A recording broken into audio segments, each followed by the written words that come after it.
Good evening. It is Monday, January 13th, 2025 at 6 p.m. in the Susan Tully Lively Boardroom of the 1887 building. I'd like to start the evening out by saying the Pledge of Allegiance. I pledge allegiance to the flag of the United States of America and to the republic for which it stands, one nation, under God, indivisible, with liberty and justice for all.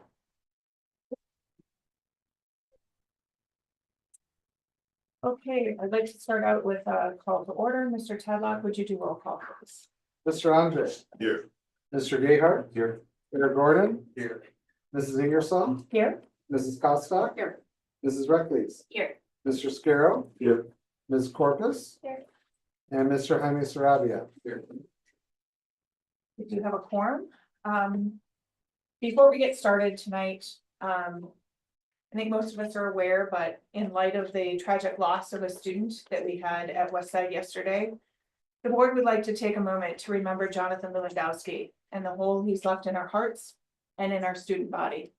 Would you all please join me in a moment of silence in his honor?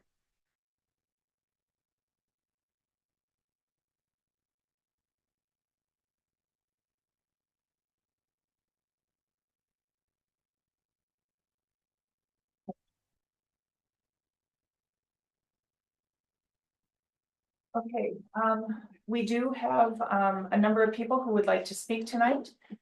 So I'm just going to read a brief statement and then we'll go ahead and get started. I'll take you in the order that the cards were turned into me, and I'll call your name.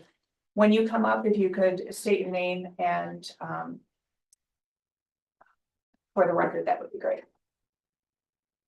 So the community participation period is an important time for the Board of Education to hear concerns, gratitude of its constituents. And so that said, prior to making a statement, please be aware that each speaker bears the personal risk if anything they say during community participation at the school board meeting is defamatory, slanderous, or otherwise harmful to another individual.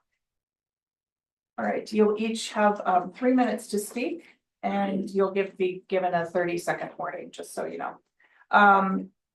First up is Devin Gatton.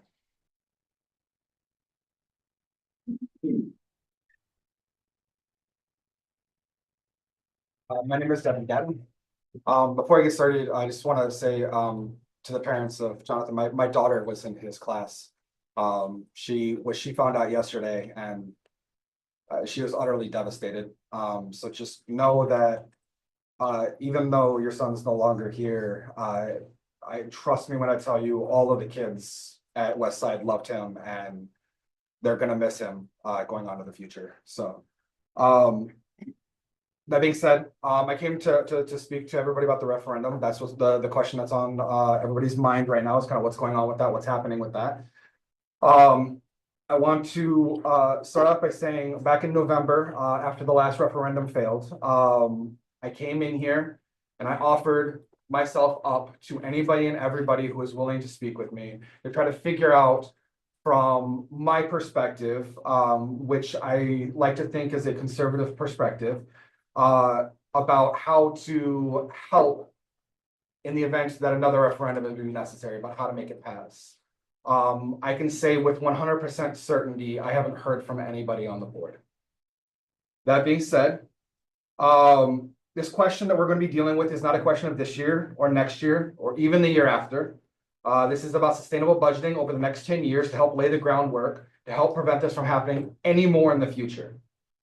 I implore you, please stop listening to the people that only want to see a referendum on the ballot.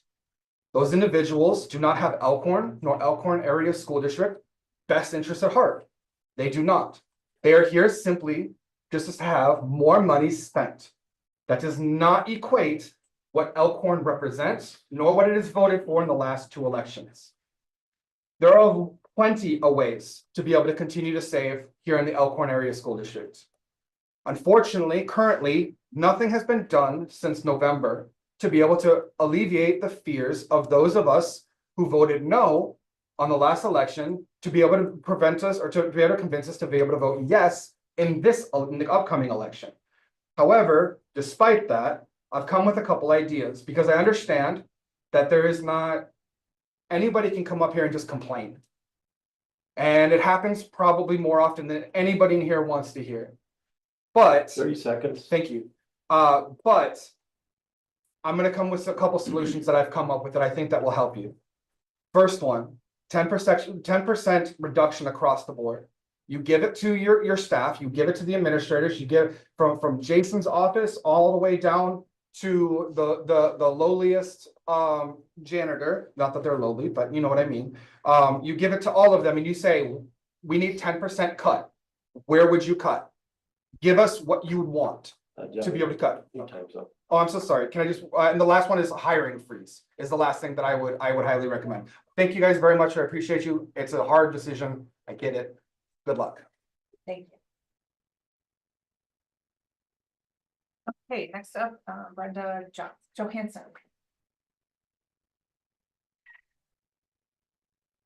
Hello. Hi, my name is Brenda Johansson. I am a parent at the high school, but I've also had the opportunity to be a parent across a variety of schools in our district because of my position as a foster parent in the past. And I'm here for two reasons. One, to praise your attendance teams across the district, especially at the high school, hard work on updating their messaging and really making families and community members feel included and heard. I can't tell you how many emails I've gotten in the past, not that my babies are always truant, but they have a lot of community and appointments on their calendars, which means they miss school, and the emails that I've gotten in the past and text messages have always been, "You're truant, what are you doing about your truancy?" And this year and at the end of last year, it has been such a welcome change to have an updated way of communication. So I just wanted to thank you guys and hope that you know the hard work that is putting in. I also worked on behalf of Friends of Elkhorn Schools this fall on behalf of the referendum, and I wanted to say from my perspective as a community organizer on that we heard a lot of feedback that the biggest concern was not necessarily the work that the school board has been doing to implement all of the ideas from that committee that worked so hard on them, but the unending time. And so my feedback to you all is to really consider, if we move towards a referendum, that it be a short-term referendum as we continue to demonstrate to the community your commitment to maintaining valuable services and maintaining excellent parent and community relationships while still being fiscally responsible. Thank you very much.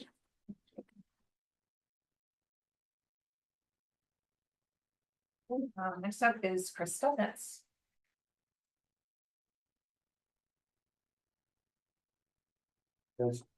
Chris Stevnitz, children that were in the district, teacher, is also on the Friends of Elkhorn Schools committee, with more information out, for people to learn about the referendum, the impact that it has. I too found it very disheartening that when offered to speak to anybody, they didn't come and take me up on it. Mine wasn't with the board. Mine was with anybody who was questioning or disagree with what we were doing and what the board was doing and what we were saying about the referendum. Not one. It's disappointing. So, but I usually come here and I praise you guys because what you guys do, again, you don't get enough. You don't get enough recognition. And I don't want your job. So thank you for doing what you're doing.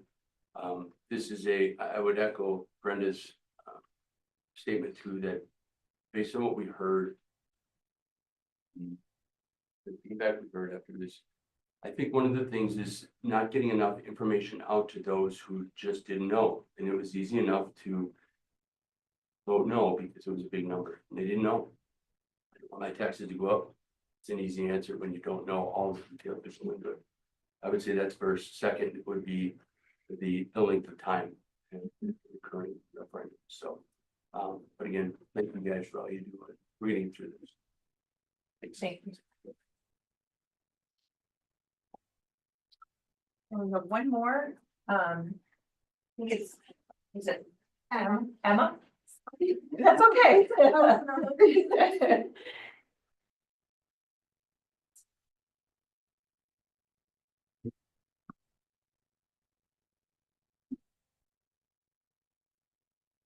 My name is Emma Trujillo. I have a child at the Elkhorn Area School District. I'm here today to speak about the referendum as well. I know that it's gonna be coming up for a vote, it sounds like.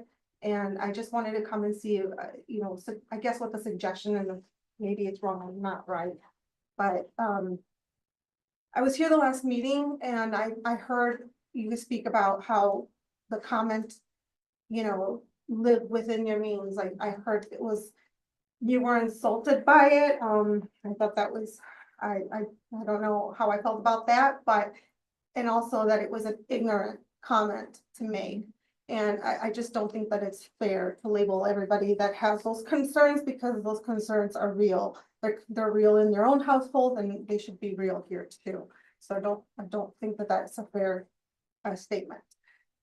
The thing I wanted to come and say today is I have a suggestion, like I said, and my suggestion would be to maybe hold off on the vote for today. And the reason I was asking is because maybe perhaps what you can do is like you did last time, you held a town hall meeting with the community, but this time maybe hold it before you put it on the ballot, before you vote on it today.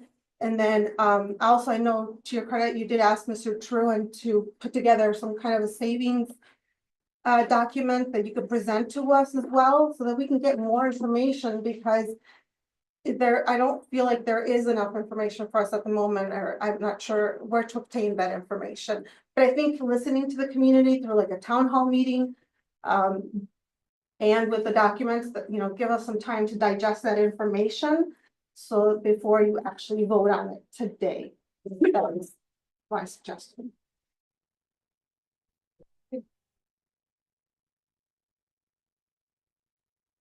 That is it for our community participation. Thank you all for speaking. Appreciate all of you. Next is our Elkhorn High School student presentation.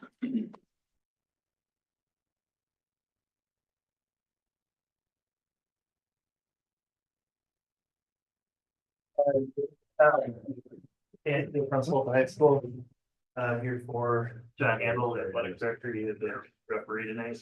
But I brought Karen Lyle and Brett Kitzmiller, to talk about some of the work that they do within athletics, but the non-athletic part of the work that they do, so they will take it from here.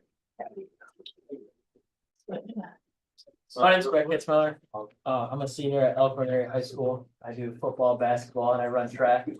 I'm in National Honor Society and our very own Student Leadership Council. Hi, my name is Kyron Lyle, and I'm a junior at Elkhorn. I play volleyball, basketball, and soccer. And I'm also in NHS. I do some student council, some link crew, some more clubs like that. But yeah, and then that was a picture of us recently. We took some athletes from our leadership council and went to a leadership conference in our conference, the Southern Lakes, and that's the speaker. He was great.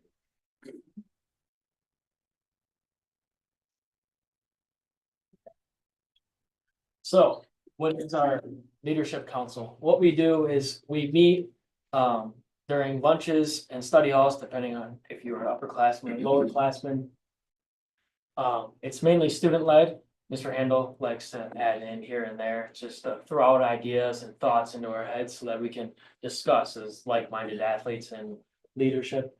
And we just focus on like character developing and team culture and just all the things that make us leaders. And it's kind of bounce ideas off of each other and kind of hear different perspectives from different sports and just the way they handle situations in their practices or games. And just it's kind of curious to grow as a leader that way. And then the membership and structure of our leadership is it's really open to anyone, like anyone can join. Like we're definitely trying to expand it and try to be as consistent as possible to the meetings. You can bring whoever you want, like your friends in sports, and we're just trying to like shift the culture into like being a student-led school at Elkhorn. So that's really great. And then our freshman group is called Champions Club. So it's like separate from leadership council. It's more geared towards younger freshmen and like their years to come because they'll have 3 years. And then the ground rules is no negative talk about any coaches, kids, or other programs. You can't name names. We try to make it as respectful as possible while still being able to talk through your struggles as a student athlete. Yeah, so like I said before, we meet during lunches or study halls. Lower classmen are together, upperclassmen are together. I think that's pretty beneficial because it's surrounding yourself with more like-minded type of athletes in your grade. And some things we like talk about are like, what are some wins out of the past week? And everyone will bounce ideas and like share what's going good in their programs. And then what are some challenges that we face? And we kind of throw out solutions then too, in order to solve those challenges. And then like, obviously, how to enhance the team in the future and how to grow as a team that way. Just kind of building the culture all around Elkhorn rather than just in your specific sports. And then the impact it's had on our students and our teams. Personally, it's really helped me. I think the first year it started was when I was a freshman, and so I've been in it for 3 years now. And it's been great. It's definitely built my confidence. I mean, being an underclassman in a varsity sport is definitely intimidating, and you can get intimidated super easily. So just these little tips and tricks that we're given and we give each other is great. It creates like I said before, we're trying to gear more student-led teams. Like obviously we want the coaches to be in charge, but it's more, we need our student athletes to have the same mind as our coaches. And then it also enhances college and career readiness through leadership experience. Even if you don't want to play sports in college, you'll still get those vital skills to just living in society. And then our impact on our teams, it strengthens our culture and accountability. I think lately our athletics have been having more success because we're making that shift, and it encourages collaboration and shared ownership. So it's not just the one person, the one captain. We're trying to make it as many captains as possible. And then that picture was from last December, myself and Brett, and then 2 other seniors, Owen Paddock and Isaiah Lomax. We got to go up with Mr. Handel to Stevens Point, and we kind of got to, there were speakers, and then there were representatives from a bunch of schools around Wisconsin. That was a fun experience. It was really great to like see, like there's the powerhouse schools there and like how the students there think, and it was just a great experience. Yeah, so our goals for the up and coming year is to obviously expand the amount of people that are going to our group. This is just because, more the better, more leaders in the school. It kind of gets away with that low hanging fruit that we run into some issues with. So having more of these leaders within our school will definitely kind of take the next step that we need in this program. And then increase participation in Champions 101. That's kind of a program that we just recently started doing. His name is Travis. I don't remember his last. Doherty, thank you.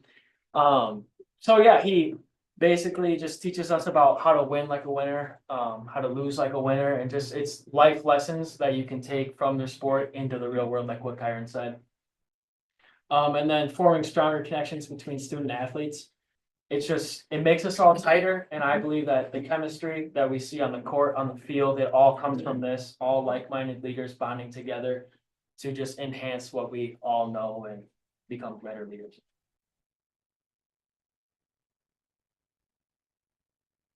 And so we wanted to thank you for your time. We appreciate you guys' support of Elkhorn Athletics and our leadership initiatives. And we'll answer some questions you have. And then Brett here is also a part of the WIAA leadership team. So he was on the Elkhorn one, and now he's on the leadership team for the WIAA. So you can ask him any questions about that too. How many participants, I needed to step out, I'm sorry. How many participants do you have? So it depends on the day.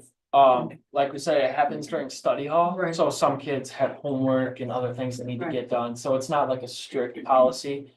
But I'd say on average, we have about 10 kids per class. Per session. And obviously we're trying to expand that, and our numbers have been going up since when I first started as a freshman. So yeah, we're pretty excited about that. Mr. Handel sends out a Google form each week to like when to show up, and I'd say on the Google form, there's probably around like 30-35 upperclassmen who get it and who show up like sporadically. And then underclassmen, I'm not really sure, but I know there's definitely 15 who are consistent, but there are probably few. So does it go by the name SALT?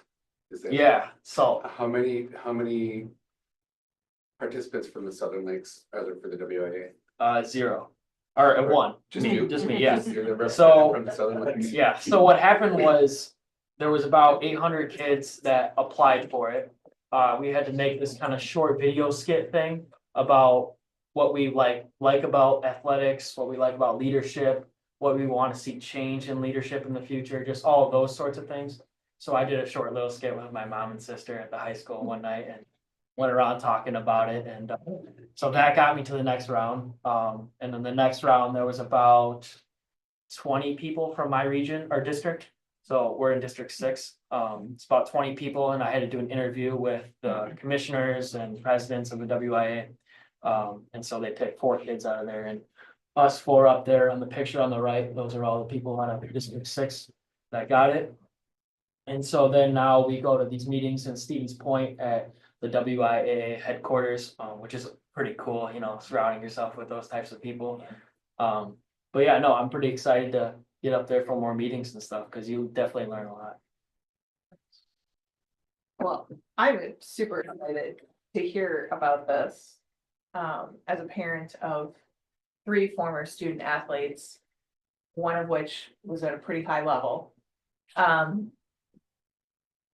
It's very exciting for me to hear that you guys are taking this initiative, that you are developing this. I think it's only positive things can happen from this, so I'm really proud of you guys. And then I just have one quick question for you. Are you going to play college sports? I am, yes, I'm committed to the University of Oshkosh to play quarterback, Wonderful. so, yeah. I'm pretty excited about that. Congratulations. Thank you. I'd like to echo your words too. I actually got to sit in on a couple of these last year, and the kids do a great job of running it, talking to each other. John sets it up, right, and then the kids get to, I think that's really great. You guys should definitely pursue it, whatever we can do to help you guys. Yeah, Yeah. if you need any support, let us know. Yeah. Kyron, I don't know how you're a junior though. That's not, That's not. my math is not math. Being mathy. My math isn't mathing with that. Still in 4th grade. Well, I think I'd like to take an opportunity, one, to congratulate the students on doing that, coming and presenting before the school board, but also thank Mr. Handel for organizing, putting that together. It's helping the development of all of our student athletes, and I know the high school administration's here as well, and they've worked very hard to create that access and opportunities for our students, and we're very proud of the participation rates that we have in our sports. And we do have, you know, some people, and I've had calls from time to time not liking what's referred to as our no cut policy. The reality is, we do have a cut policy, because whatever level you play on, like varsity has a limited number of slots. I don't know, in basketball, how many varsity girls can play? Yeah. 50. So there's only 15 players that get to make to that highest level. JV1 has a certain number. But what we have done is we facilitated that students who want to participate, if they're willing to do the team, follow the team rules, show up and do the practices, that we'll find a spot for them, maybe on JV2, a JV3, an exhibition squad, but we'll do that. And the reason why we put the support in those co-curriculars are the students average a full letter grade higher, the graduation rates are higher, the attendance rates are higher, the discipline rates are lower. And there's all these added benefits. Then you add in and layer on the goal setting, the leadership qualities, the resiliency, the grit that the students develop through having to work at something like that. That's where that added benefit is, and that investment from the community for that. The success piece, I think that's just icing on the cake when you see the success of the programs come along after that hard work. But thank you, students. For that. Thank you very much. Thank you guys. Mhm.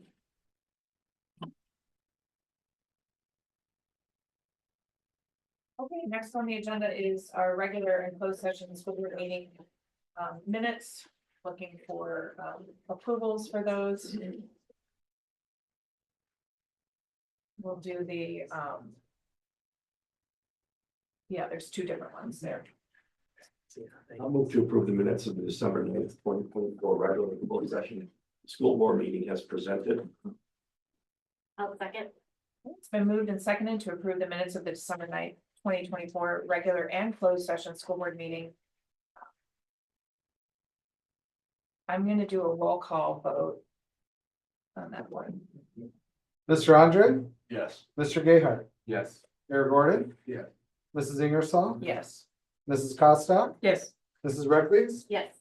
Mr. Scarrow, Yes. Ms. Corpus. We'll say aye for that one. I would abstain because you can't approve the closed session. Abstain. And Mr. Jaime Sarabia. And then looking for a motion on the January 6th meeting. I move to approve the minutes of the January 2025 closed session school board meeting as presented. Is there a second? Second. It's been moved and seconded to approve the minutes of the January 6th, 2025 closed session school board meeting. All in favor, say aye. Aye. I'm sorry, I should have, you know what, let's do a roll call vote, sorry. Sorry, Mr. Andre. Yes. Mr. Gayheart, Abstain. Mayor Gordon, Yes. Mrs. Ingersoll. Yes. Mrs. Costa. Yes. Mrs. Reckles, Yes. Mr. Scarrow, Yes. Ms. Corpus, and Mr. Jaime Sarabia. Stay. Okay, next on the agenda is the general and other fund bills. The general other fund bills this evening covers checks number 153-880 through 154-134, wire transfers 660 through 665, and 711 through 722, ACH numbers 405 through 508, a combined amount of $922,732.18. And then there was a memo providing some information on several of the bills in your board packet, and at the end of the bill listing I included our monthly treasurer's report. And then that was followed by a report of all the funds we have in Fund 21, which include 151 individual accounts. Yes, that was a very long. It was a lot. Documentation. Thank you. And just for the public, Fund 21 are the different groups or activities or the fundraising accounts. Of course I get questions. Sorry. I don't know if you have the report up in handy. So page 1 of the check summary dated 12/20. Braver Music, why are those admin supplies and not like? They're supplies. It's just the definition ended up going that way, but they're actually the supplies that they needed for repairs and such. Oh, okay, So okay, that's all right, what- because most of the time I know it's like music, middle school this or Tibbetts that or high school Yeah. this, so, okay, right. On the following, I think it was the following page, Violet, why do we pay $32,000 for CCA bookstore? Is that stuff that we purchased that then is purchased by the students, so it kind of just, Correct. It's Gateway has a relationship with Follett for their bookstore. Okay. So so those are items that are then purchased by the students, so it reimburses our kitty somewhere along the line? No, we Reimbursement? cover the books and There are the costs. course costs for that, just like we cover the textbooks for a non-college course. I think years ago Gateway probably had their own bookstore, but then they contracted with Follett. And that's the mechanism, so.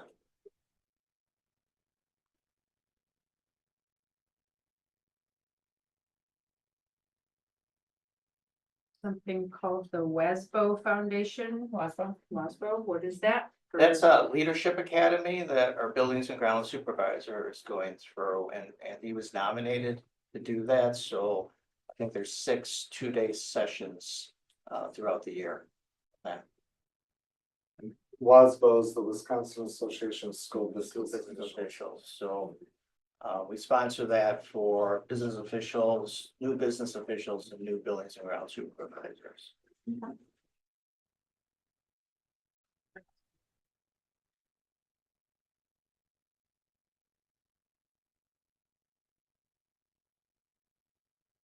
You know, we have Chromebooks, what are smart notebooks, and do we have renewals for those?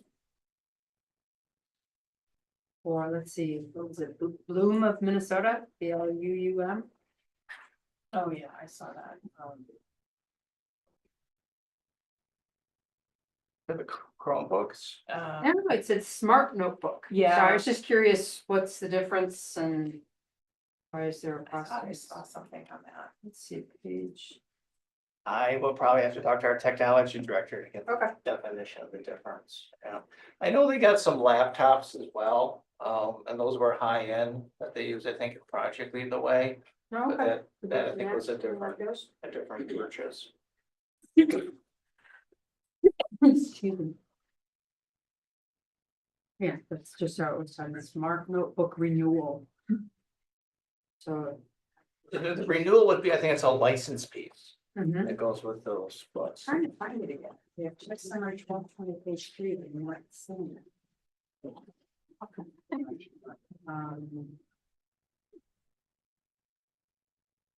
Those are the things that jumped on the page. Was that under school tech supply? Trying to find it again. Like I said, my own shorthand, I'm not following it now. Hey, Bill, I believe that Smart Notebook is the software for the smart boards. Oh, for the smart boards. Oh, that makes sense. Okay. Thank you, Sarah. You're welcome.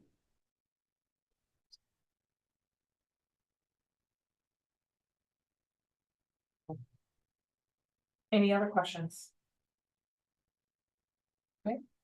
Hearing none, I'm looking for a motion to approve. I move to approve the general and other fund bills of January 13th, 2025, check numbers 1530880 to 154134, wire number 660 to 665 and 711 to 722. And ACH numbers 405 to 508 and the combined $922,732.18 as presented. Is there a second? I will second.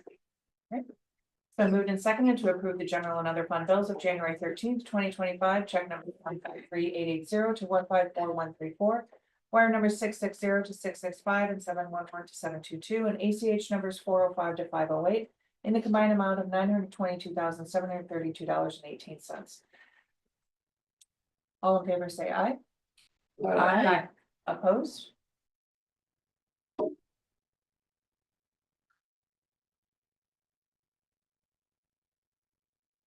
Okay, so, I'm not sure which one of you wants to, but we're gonna hear a debrief of our budget retreat from last week, Monday. I asked Bill if he'd go ahead and do an Okay, overview in a succinct manner of. were we able to get the video of that up on YouTube? Yes, Okay, awesome, thank you. I did not confirm, but I forwarded to Randy. He said he'd get that up right away, so. it should be Awesome. up there. Okay, great, thanks.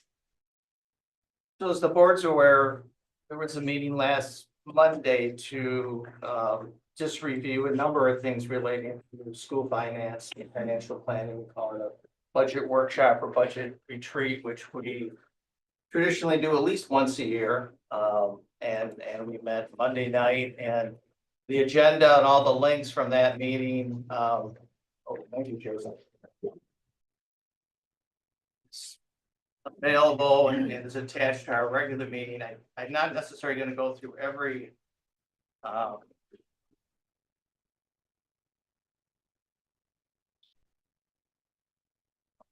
distance here. No, it goes, all right. All the slides, but I thought I'd share a couple of things relating to kind of statewide data real quickly here in terms of what happened around the state in terms of referendums back in November. And a total of 120 school districts asked 137 questions. Questions being either capital improvement type questions or operational referendum, either reoccurring or non-recurring. And of those, 93 school districts were able to pass 107 of those questions, which would equate to about 78% overall statewide. And then the breakdown for debt issue questions was about 87% or 88%. For non-reoccurring referendum questions was about 68%, and reoccurring referendum questions was about 77%. And then there's a map here that kind of shows by school district, those that had passing referendums are kind of in that blue, and then those that had failed are in the purple. So it's a nice summary sheet that I thought this kind of captures what happened this past November around the state for school referendums.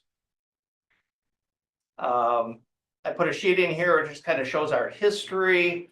And again, quickly, that this kind of goes back to the first referendum we had back in April 15, which included renovations of several of our school buildings and addition projects. And then the results of that referendum, which we had a 2-question referendum back then. Second question was looking at actually putting more of a gym addition onto the high school, which failed by a few votes. At that time, we were also looking at some other needs within the school districts in terms of a potential greenhouse, auditorium renovation, looking at needs in terms of field space between the middle school, high school, Market Street development.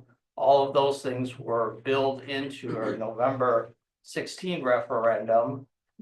We also had an operational questions because it involved some addition projects. We added air conditioning onto the gyms, the agility center, and that question was approved too back in November of 2016.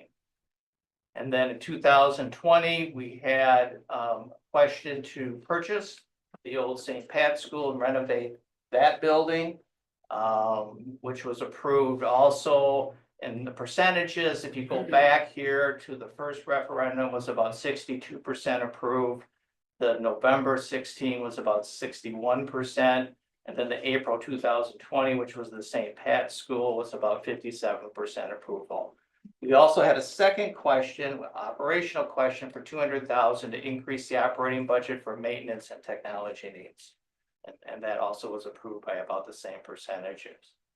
And then as we were looking at operational needs and some of the financial constraints, we had a referendum in April 23, and that failed with a voting no of about 63%. And then this past November, that was about 60% as a vote no for that referendum question.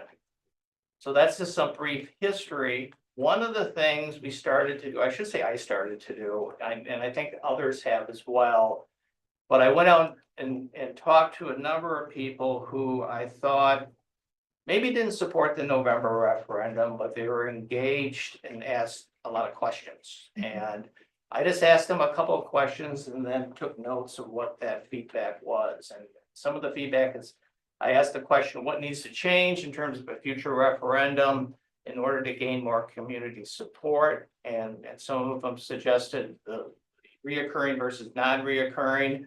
The concern of not having an end date on the referendum question was a concern for some people.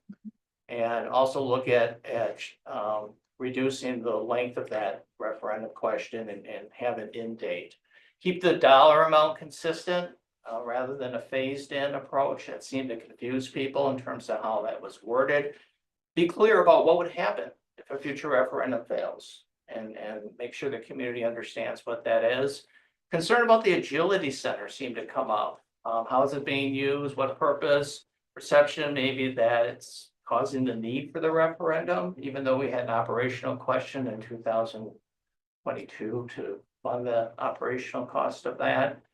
And then administration, too much administration, high costs, salary benefits, that was also a concern that was shared.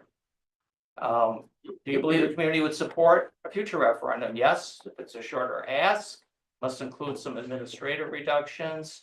Again, the agility center seems to be a concern for some people, and they just concerned about that. And I think the size of the building probably is part of that concern, is my guess. What should we do differently? Increase opportunities for other community members to see the schools and program, discuss district needs and the impact, no referendum. Look at the wording of other school referendums that have success, Jefferson being one school district, they've struggled a little bit, conservative community. And they went back and went to a non-reoccurring and a limited number of years in terms of their referendum, and we're successful last go around. Focus on needs of the children, not the salary benefits of employees, building improvements, maintenance, safety updates should be highlighted more. How will these funds make the district better, stronger, not just maintain? Would be helpful if other leaders were more visible in terms of explaining and addressing the needs of the referendum and the impact if it fails. More testimonials from the community, be humble and sensitive to the community's ability to pay more for schools. And some community members who are advocating felt that it just rubbed some people the wrong way, even though I know that's not the intent. But they felt if they didn't support the referendum, it didn't mean they necessarily didn't support schools or kids. So those were the comments. I make no judgment on those. I just share those with the board and the feedback that I received. So that's all that is. So that's just more the background and kind of debrief as we go forward. Financial forecast, and again, this is a process we go through every year in terms of looking at our 5-year budget, 4-year budget, and planning for the school district needs. There's a chart shows our enrollments, and you can kind of see the change in enrollment by grade level. Our largest class sizes are at the secondary level. That's not necessarily unusual. Some of these class sizes historically get larger as they go through each grade. And with the options and CCA program, high school tends to be the area where we probably get the most kids year in and year out. So that's just an enrollment chart. And then the next thing is really starting with the forecast. And a key piece of that is, well, what are the assumptions when you start forecasting financially for the school district? And what we use is about a 3% wage salary adjustment for all employees. If you look at the CPI, I think it's about the annual rolling 12 months is about 12, it's about 3.12 right now. So 3% seems to be fairly realistic. We use 6% for health insurance. We've made a lot of changes in our health insurance plan. Market increases probably are much higher than that, but we're trying to keep the increase at a minimum in terms of health insurance. Contracted transportation, other personal services, we're seeing an increase of about 3%. Utilities are ranging between 5 and 10%. And then supplies and equipment, we just used a 1% adjustment. The revenue cap, we use what's in current law, which is 325 per student increase each year. And assume no change in student membership or enrollment, and state aids would remain close to the current levels in the future. We will be starting a new state biannual process in terms of state funding and the impact on schools. At this point, we don't really know what that will be. So we're kind of conservative at this point in terms of what the assumptions would be in the funding level for the state. But historically, that's usually what we do. We put together the forecast model. So using those assumptions, and I included also our current budget revenues and expenses and more of the detailed line items, so that you have that information available as well. We have what's called the general fund, which represents our annual operating budget, and then the special education portion, state requires that we track that in what's called a separate fund. So that's the Fund 27, or really the combination of those two still is our operation budget. So the overall summary, when you look at the revenue cap, that's what's reflected here in kind of the blue section. We have the increase of $325 each year in terms of the per pupil increase. But you'll notice because our membership, which is our resident student enrollment, our headcount continues to increase, but our resident enrollment has been going down. So the impact of that, even with the increase in the per pupil adjustment, we're beginning to see where the revenue limit increase is really minimized. So for next year, we're looking at a 0.47% increase in the revenue cap, so less than 0.5%. Following year is 0.72. 1.73, and then 2.57. So the revenue cap controls about 70 to 80% of our revenue. So that's a constraint as we look forward in the forecast model. So that affects the overall revenues, less than a percent pretty much each year, except for the last year where it's about 2.4% in terms of revenues. On the expense side, it's about 3% a year, based on the assumptions that I just shared. So then the difference between revenues and expenses for this year is about $3.4 million this year. And next year, based on those assumptions, that would increase to about 4.7. And the next year would be 5.8. As you project these further and you don't address those deficits, they just continue to grow. That's just the way the forecast looks. Obviously, if they get addressed in those first years, you don't have those deficits in the latter years. We have an operating balance now, or a fund balance of about 24%.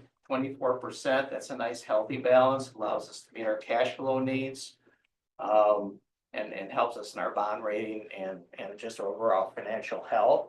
But as we begin to dip into those under the forecast, we would go to about 14% next year, and then 3%, and then we would be negative. Obviously, that would need to be addressed.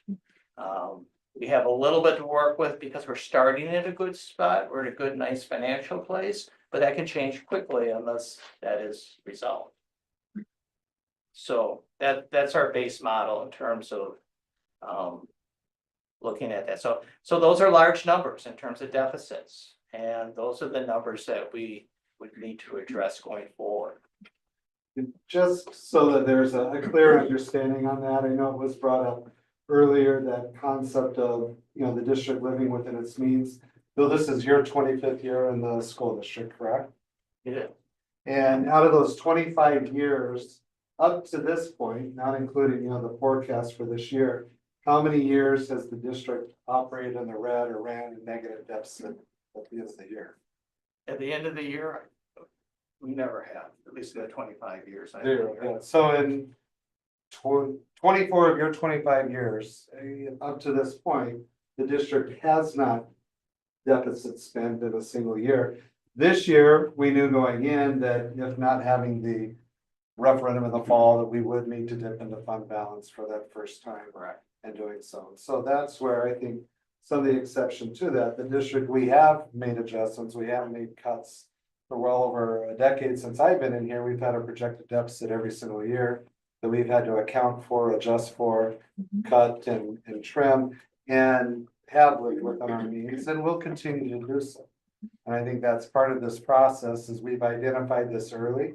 We haven't waited like other school districts and spent down that fund balance for years and then gone to the community. We've been very proactive on addressing it, trying to identify, what are those cuts, what are those savings, and combining with that potential solution for increasing the revenues. When we have record inflation, even with, I'm very optimistic those inflationary numbers are going to come down, and that's helpful. But with the current state funding model, the way it's set up, based on the per pupil and the revenue limit, it's hard to meet those basic needs when the projected revenue limit increase is less than half of 1%. And that's what's creating those projected deficits, is the revenue formula that's set up, absent a referendum, is a 0.5% increase this year and less than 1% next year, 0.72 of 1%. And when you combine those with the other inflationary impacts, that's what's created the projected deficit. A couple of the things we're doing already this year, and the board's well aware of this. We held on a number of purchases, especially for technology district-wide. And we held on our maintenance needs. We didn't do any roofing projects. We didn't do any hardscape. We didn't do any HVAC. Certainly over time, that will catch up to us. No one's here complaining about the roof because it's not leaking. You kept up with that year in, year out, but that's going to be something that we're going to have to address as well. And we did have positions that we held open that we didn't. That's very true. So that's the forecast. And again, it's based on those assumptions. So we put together some planning goals. And as part of our annual process, we look at, addressing retention, recruitment. We want to be competitive in all our positions. We look at the market with all our positions to try to stay as competitive as we can.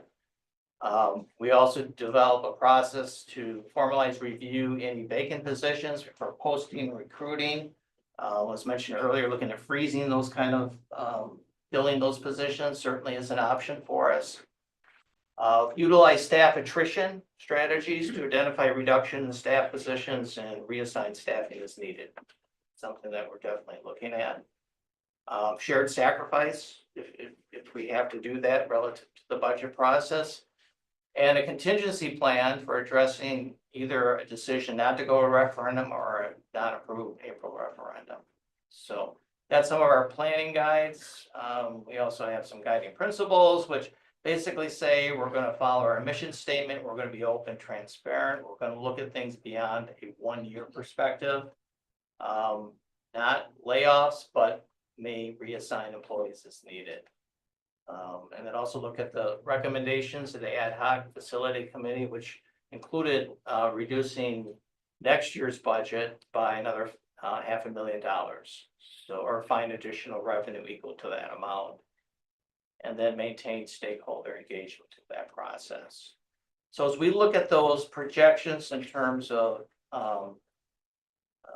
reductions or deficits, next year looking at almost at 4.7, we've already started working and our leadership team to look at some possible areas where we could reduce the budget. And I don't know, Jason, do you want to go through these or how do you want to? Yeah, these are just summary point, but each of these line items have a very detailed plan behind them and the specifics. It include looking at student transportation, savings reduction in busing services and or bus routes. We did reduce bus routes this year by 3.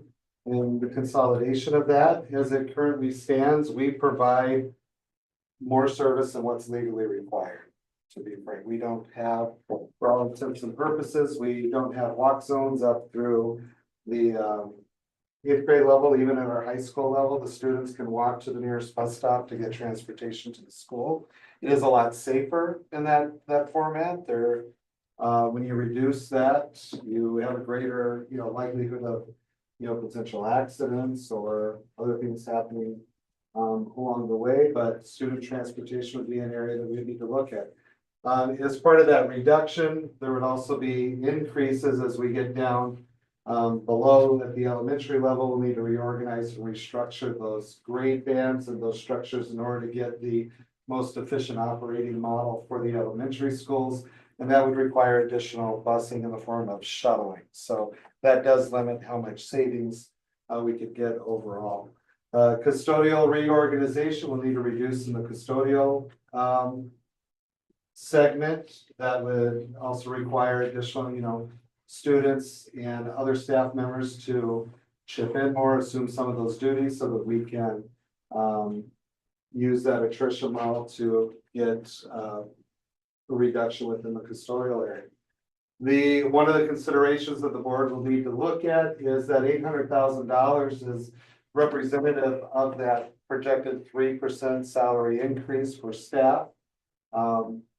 In doing so, if the board were to go that route, which, that's something the board would need to determine, it would potentially impede the ability to remain competitive with salaries and hurt that ability to retain staff. In doing so, though, Burlington recently adopted that model, and in a form they moved to similar to furlough days. They reduced the number of contract days in lieu of giving a compensation increase for the staff. If you weren't to have the referendum from the support, there's areas in which we could convert what are currently school-based or funded through Fund 10 activities over to community service programs, and they're open to communities such as homeschool students and other families as it is, such as middle school sports, community clubs, high school eligible clubs, and extracurricular activities. Those could be funded through the Fund 80 instead of Fund 10. We'd look at dropping the avid affiliation at the elementary level, but still continue to do the programming, but a minor savings in dropping that licensing fee. The greatest part of our budget, about 75% of our budget is in salary and benefits for staff. And so when we're looking at budget reductions, that's really where it has to come from. That's just a dollar amount, but it represents a reduction of approximately 18 teaching positions, including classroom teachers, specialists, aides, librarian, administration, basically across the board. It does represent, in order to get to that level and maintain class sizes within reason, we would need to convert our neighborhood schools to center schools, which would be a K-1 school, a 2-3, and a 4-5. And the students would transfer to those areas. That would allow us to move from an average section size of approximately 9 per grade level, which is roughly 3 in a building, to approximately 7 at each of the grade levels, with the exception of kindergarten, would project that to remain at 8 sections in order to keep that class size around 22. Again, we'd be using the attrition model to get to this point, so it would involve reassigning staff to positions that are open and so forth around the district, but from our staffing turnover and that rate that we have, we hire approximately 25 professional staff a year. Within a year to 2 years, we believe we could get to the staffing model size that would be needed. At the middle school, in order to get to a similar type structure or pivot as the elementary schools, we would have to do away with the middle school model and move to more of a junior high model, which is basically more like the high school model, where they're not necessarily housed in the teens, where they would rotate classes. Mr. McBurney and has put together a detailed plan, and that it does result again in reduction of teaching positions, administrative positions, and support positions there to get to the 1.2 million. The high school recommendations, the high school numbers, and that's part of the reason why you see less of a reduction as you move from the elementary to the middle school to high school, is the elementary has seen the larger drop off in the student enrollment numbers, followed by the middle school. And the high school really hasn't seen a drop in the numbers, as we have a lot of that open enrollment comes in at that later middle school and high school level, and the head count is still there. But the high school also looked at reduction in administration, teaching positions and support staff positions, which would result in a savings of $650,000. It would not necessitate a changing to the schedule or that dynamic or any program elimination. All of these structures would eliminate or would result in higher average class sizes across the board from the group models. I would also be looking at central services reduction, which is central office, those support structures, administration positions from there. Would be looking at converting the summer school program or transportation to community service.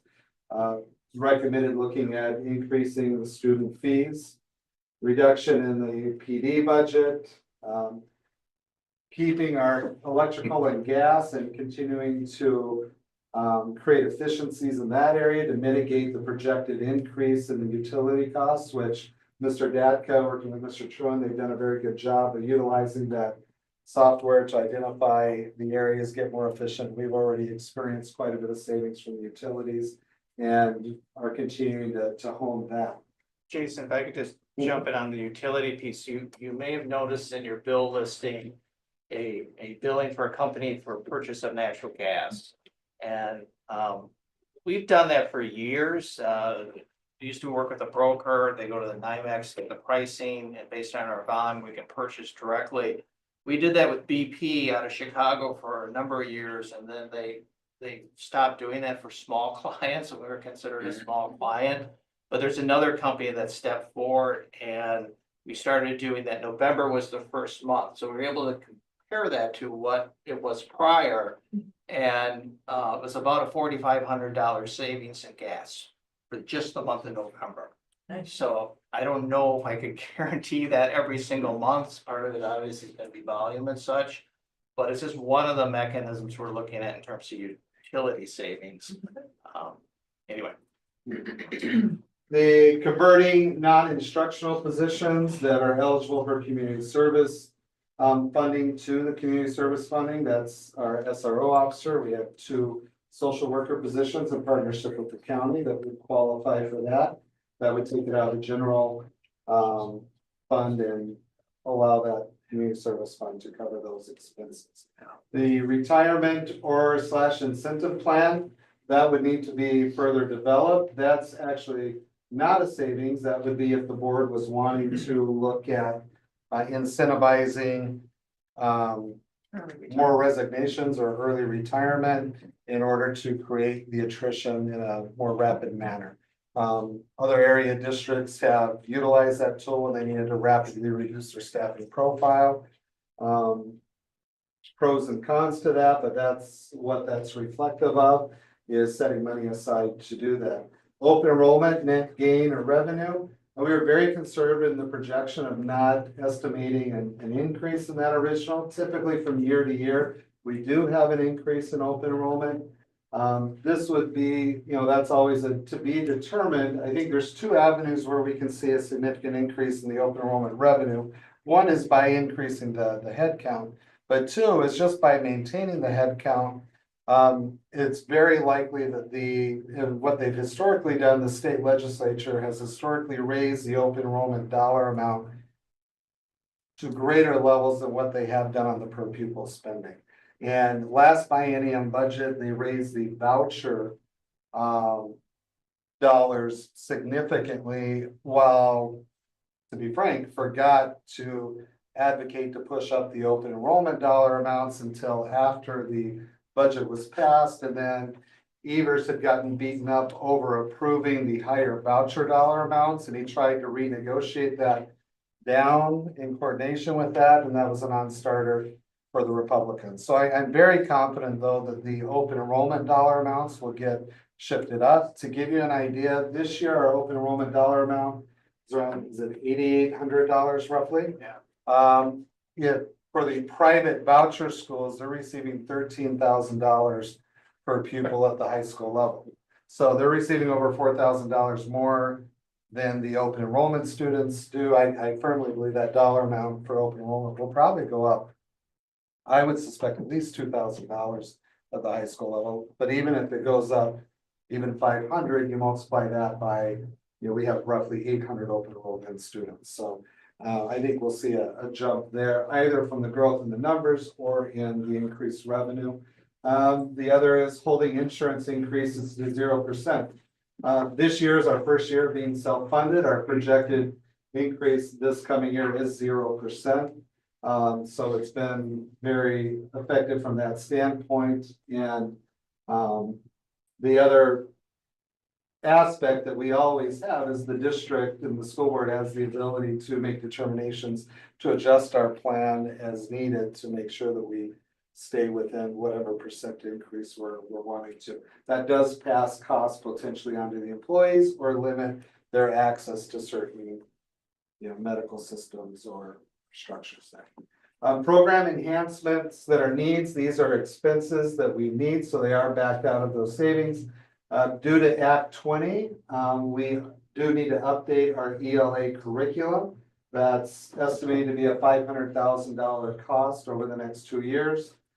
Building maintenance items, we'd like to get that building budget. We currently set aside $500,000 a year for the building maintenance. Like to increase that so that we can have ongoing repairs for HVAC, roofs, hardscapes. That avoids us deferring that maintenance cost to where the buildings are so run down that the only way to catch them up is through a large referendum and bring everything back up to speed at that time. Also, to continue to stay on top of school safety items. It seems like not long ago that we put in all the camera systems and had that upgrade to pretty much where just about every spot in all of our buildings is covered. But those cameras are now pushing a decade in age, and those systems all need to be updated and maintained on a regular basis. Jason, can you go 30,000 foot view of Act 20 and why that's gonna affect us so much? Yeah, Why so we have to do it? Act 20 is that legislation that was passed related to the science of reading, and they have some very narrow selected curriculums that schools can utilize that fit within that structure. And our ELA curriculum on a normal cycle, we usually update and refresh every 6 years. So as we get to that cycle, currently we're in compliance because we do the science of reading, but we use a lot of different components to meet those pieces. This would be updating, refreshing our curriculum and adopting one of those curriculums that meets all the components of Act 20. And that's the state that's required us to do that. It's The state passed, you're correct, the Act 20 legislation, yeah. I don't know if, that was not a funded part of the. Yeah. It's unfunded mandate. but didn't fund it. How does moving programs from Fund 10 to Fund 80 save us money? It saves from the district operational budget. It would increase the Fund 80 levy. So from a community standpoint, the Fund 80 levy would increase, and that would be, but you're taking the dollars from the general operational fund that would reserve those dollars for, your direct teaching and instruction. And you're separating those that are really community-based type programming and using that lever to fund those programs. So you're increasing the revenue through Fund 80 to cover those costs. And then allowing those costs to be reduced from the Fund 10 budget. Fund 80 is not part of our operational budget. Correct. But it's still part of the school, but overall budget. The overall budget, correct. So it's essentially robbing Peter to pay Paul.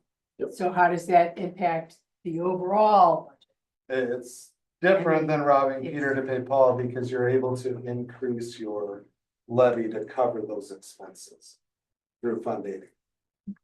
We can't increase our levy in Fund 10 to cover those expenses, but you can increase the levy in Fund 80 to cover those expenses. It's a net result to the Right. taxpayer, but it takes it out of our operational budget. But it does impact our overall levy. Yes.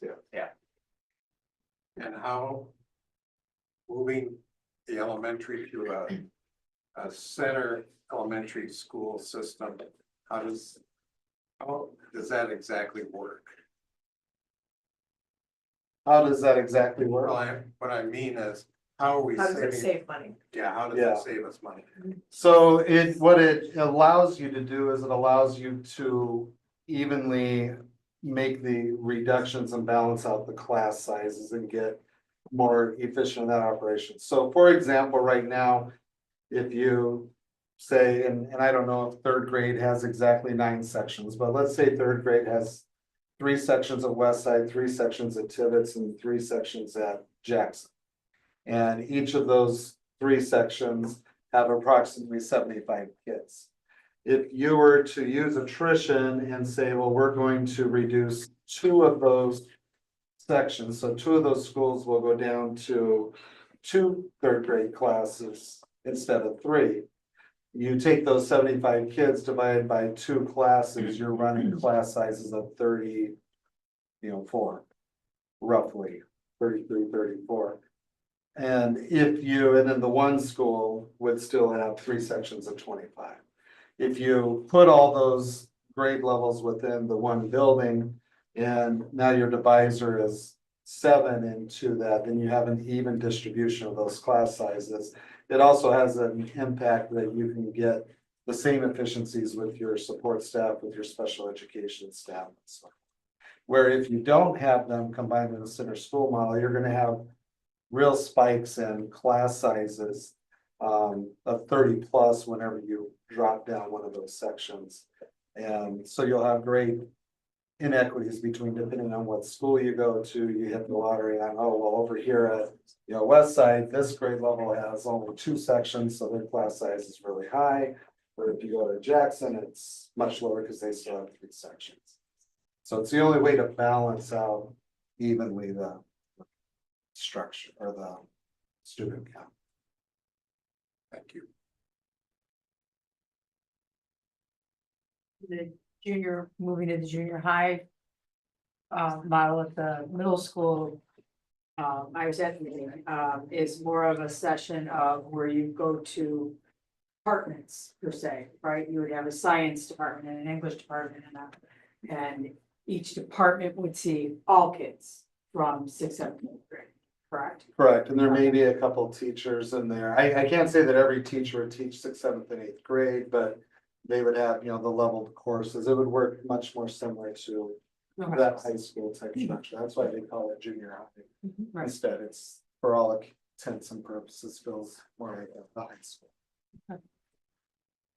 The way the middle school is currently set up, at max, we could do an attrition of 4 core teachers, and that would require each subject area teacher to push in to fill those, whatever that gap was. Like if there was a 6th grade social studies opening, we would need to have all the other social studies teachers, instead of having one of their prep periods, would need to push in and teach one section of social studies, and just the current structure isn't feasible to get to the staffing model we need to get to.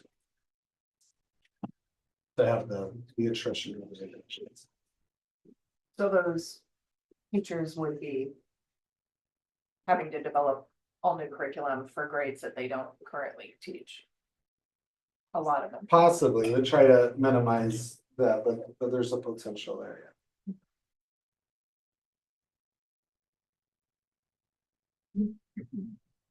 Any other questions on that? And we'll share this, we'll share with staff next Monday, at least the primary piece. This was part of that feedback that we received, people wanting very specific plans, and we have very detailed, more specific plans, as far as the actual position and at the end of the day, what that attrition would look like. That may depend on who retires or who, what sequence and what order that goes in. But the plans are there if not either the board choosing not to go to referendum or not having a successful referendum that would be implemented to mitigate and get to those budgetary numbers that we need to be not deficit spending.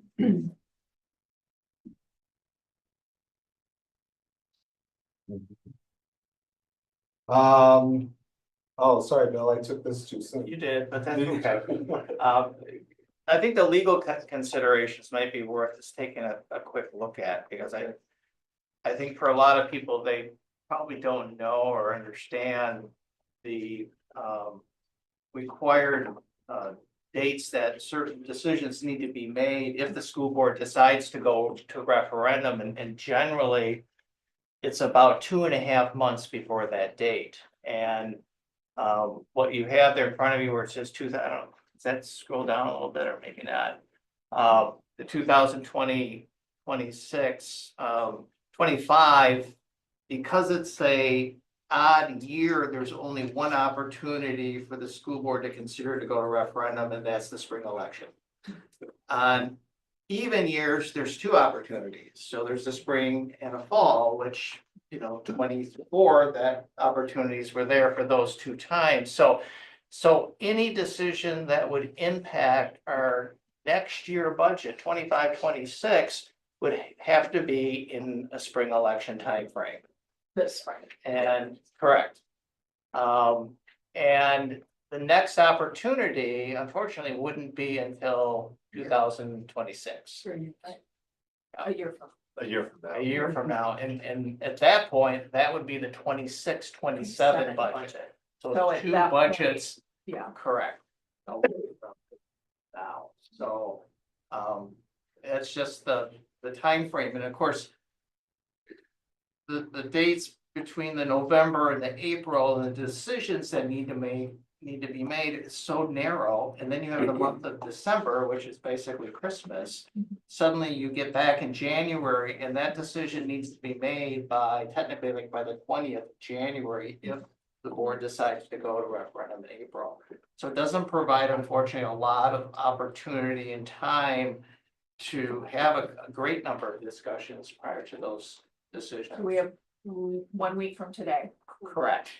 We have to, yeah, have some kind of decision. If you want to go to referendum in Right. April. Right. And Bill, I think that's really important too. I had a conversation with a community member today about the dates and why it's seemingly rushed. Why we can't do it in November, and this explains why we're in the situation we're in and why it's being discussed now. So it's a board tricky. decision, Yeah. and if the board decides to wait for a year, you're waiting an entire fiscal year.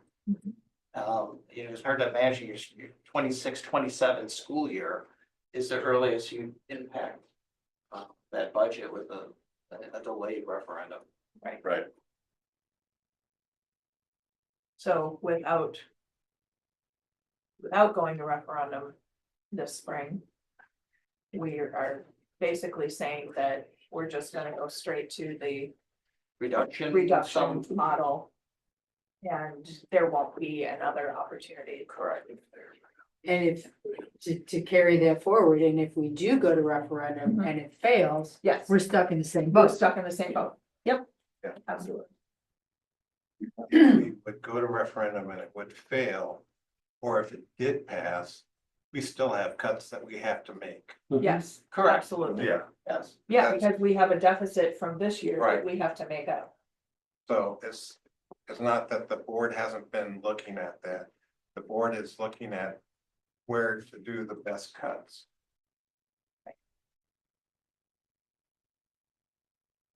Well, for me, if we don't do the referendum, okay, we're gonna affect every teacher and everybody in the school district and all the students.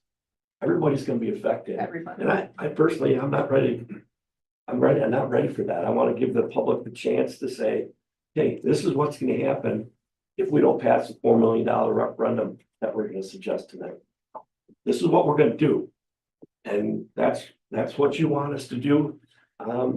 As your board, we'll do it, but I don't think people really have been educated enough to understand how it's gonna affect everybody in our district.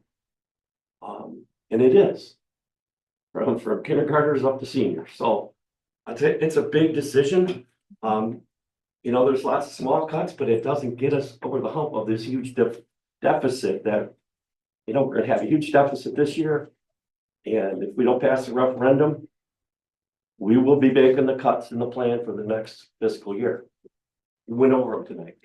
It's just picking the best ones, but you gotta do it at each grade level. There's not enough in one, like, okay, let's do the middle school only. Not gonna work. There's not enough money there. There's not enough money there. So the point is, you're gonna have to make cuts across the board, and it's significant. So it's a big decision, but again, we work and pass referendum question tonight. That's just the start of our education process, about why we're doing it. We're rushed to make this decision, to get it on as an option, okay? But if we don't vote on it, pass it tonight, well, I guess we're just gonna make the hard decision for everybody and not give the public a chance to vote on it. Right, we would be making the decision for the public and not giving them an opportunity to make the decision. I think it'd be important, and what you guys are saying. It'd be important to mention too, that. In November, when it failed. 60-40 was significant, but everything that I heard was tweak it a little bit. Have it as don't do it in perpetuity, non-recurring, reduce so everything that I've heard from the community, from people that did reach out the past 2 months. We are now doing in April, and I think we need to say it again. This is the timing is tough. Like you said, Ed, this timing is, December's Christmas. We've had a couple of meetings to go over this. We are going over it. We have every intent of doing everything that we say we're going to do. But what the community needs to understand is we listened, we're doing what you say. We will or will not give you this opportunity to vote on the amended November referendum. One slide, Bill, could you find the one where that projects the amount? How it affects the taxpayer? Yeah, that, the forecast scenario number 2, Jason, if you click on that near the bottom. Forecast scenario with operational referendum. So that's the same forecast I reviewed earlier, but there's 2 pieces that were added into that. The first being the recommendation to reduce the budget by another $500,000 next year. And then look at a 4-year operational question of $4 million per year. So the impact of that, which is getting to your question, Mr. Scarrow, down at the bottom, the impact on $1,000 value. And I assumed an increase in valuation of about 2.5%. We've seen this year was 7.5%, and I think the year before was I think over 12%. So I like to be conservative with that. So it's about 53 cents per thousand, or on a $100,000 property, it's $53 annually. If you look at a $300,000 property value, it's about $159 annually, or if you break it down by month, it's $13.28. So it's not quite half, but it's close to what the impact would have been on the November referendum. Right. Thank you.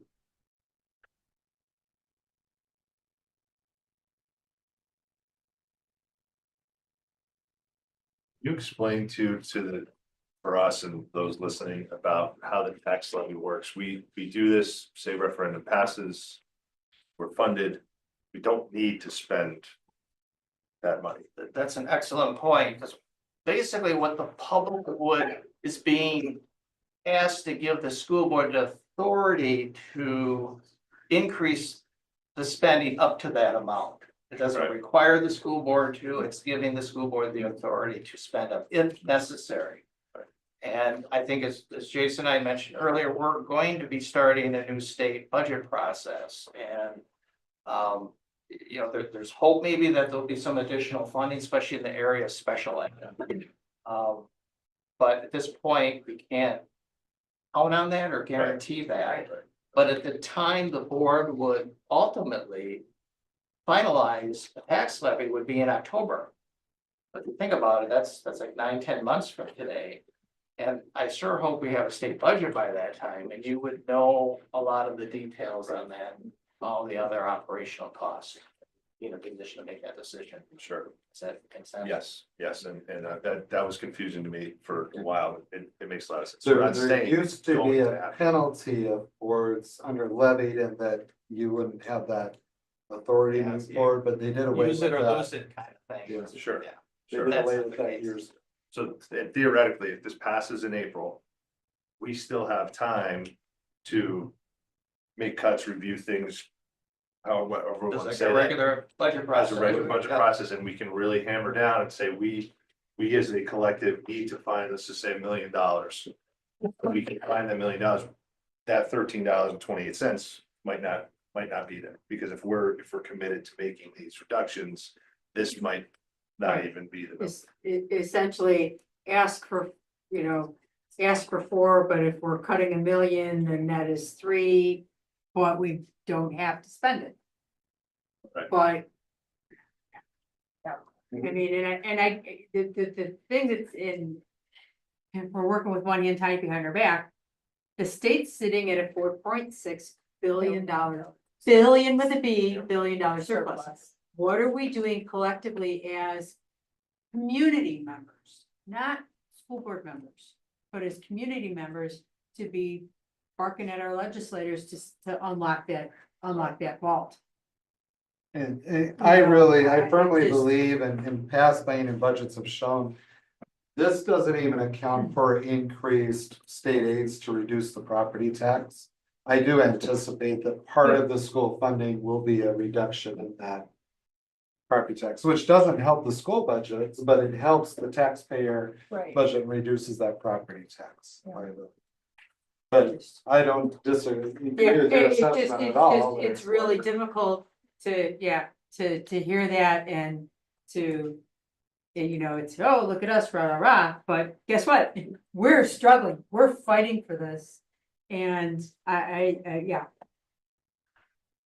Jason, can you scroll back up? You might have to reduce it a little bit, and show the, with the operational budget and us cutting additional funds from the budget.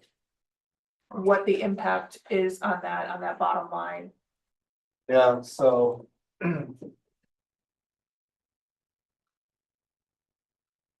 Next year with the $500,000 reduction or cuts. You might need to make it 600 or Yeah. 700,000. And our revenue increases along with the $4 million referendum, that would be a projected deficit of 128,000. Which in the past, we've had many years where we've had a projected. Typically, we're looking at 700 to $1 million. Yeah, thousand. on deficits, but we've always been able to cut throughout the year to be able to make that up and operate in the black. Cut or increase our revenues. Yep. Via Yeah, or increase the revenues, yeah.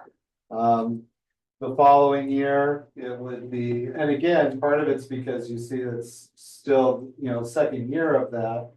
The referendum was already built in there, but we're still only looking at a 0.6 for a 1% increase on the revenue limit being anticipated. So you do see those, Right. that projected $1.3 million deficit. And then so it doesn't eliminate the need. That's why we originally were asking to build to 7 million, Right. because that's what we were projecting. So it does still put us in a position where we're needing to We're either gonna still. grow revenues, Yep. hope for more positive state budgets that are coming out, which I'm optimistic, either increase in the open enrollment funding or us reducing expenses.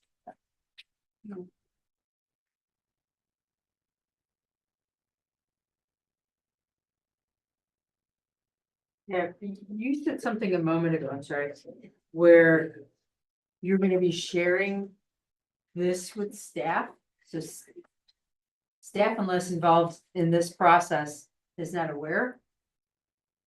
As far as the full details of the potential cuts and that reduction, that has not been presented to them up to this point.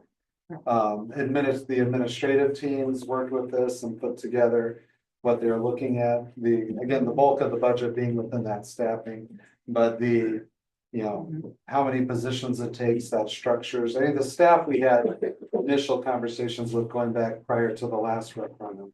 But getting to the actual nuts and bolts and what it would take to get to those dollar amounts hasn't been shared yet. Is there a scenario, and just listening to the community, is there a scenario where at the budget retreat, we had the principals present to us their ideas and their cuts, and it was fantastic. Are there more, to say this in a silly way, but are there more department heads that we can get involved in the process to go to a more granular level of, I'll use Sarah's for an example, just because she's a department head.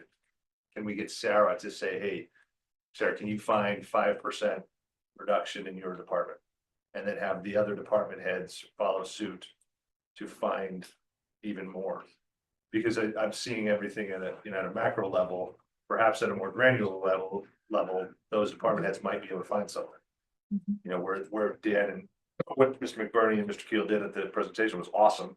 And maybe we can get even more specific. We can, when we get into the areas that like the department heads and those segments oversee. You're talking, basically materials and supply budgets. Okay. Which makes up a total, all of our material and supply budget makes up what percent of our overall budget? 5%. 5% of the overall budget. Right. So it's, we can do that, but then it's not. It's Yeah, not getting us where we need to be. Sure, yeah. right. Because ultimately, that's What is it? the expenses within the staffing. And that area. But is it showing the community that we're doing something? Well, we've already We- taken 1.4 million salary away from the teachers already. Okay, I think they've given enough. It's ridiculous to keep on hammering their wages. All we're gonna do is, we wanna have good quality teachers. They'll move I elsewhere. disagree. I will say, and I'll share an example, this year, like the math, we didn't fill a math position, because the feedback from the department head, the administrative team getting together. They came up with a plan to fill it internally using overloads and that staffing, so we do work with them on a regular basis with the personnel. Costs and looking at that, and sometimes our concern when it's the overloads is how long can they sustain Yeah, how long can you do that? giving up your prep and working the entire day, and even though it is additional compensation, it's. You know, it varies from department to department, and the burnout piece Yeah, is. no, I just don't disagree with that. not at Because you're all. giving up a prep hour. Right. And so that's anything that you would do during that prep hour, you're taking home. You're taking home, Yeah. right? Oh, sorry, Darren, I'm not supposed to call on people. The public. Never mind. Yeah, we typically don't You could, you entertain questions, but if the board is okay with that. Actually have a really important piece of the pie. If you go into your format and you take out, let's say that the referendum doesn't pass again. We know we're gonna have to make these cuts, and a lot of your, not maybe a lot, but let's say half of the people that are open enrolling here. Decide that they're going to send their kids somewhere where they don't have to make these budget cuts, that are very local, they don't have to transport very far. Or they stay in their own district instead of coming here. If you reduce that by half, what type of budget impact are we looking at now? Because the cuts are gonna be significantly greater if you don't have that open enrollment money coming in.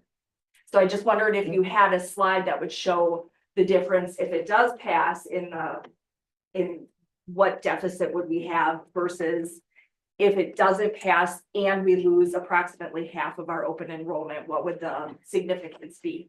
That is a good point. Our hope would be that we would always have the open enrollment, but that's a very legitimate concern and one that we've discussed, and the principals and admin team took great care in coming up with the solutions that wouldn't reduce programs, opportunities. But it's a very realistic scenario, you know, well, if someone doesn't like the restructuring or the reorganization, will that negatively impact to where they don't want to come?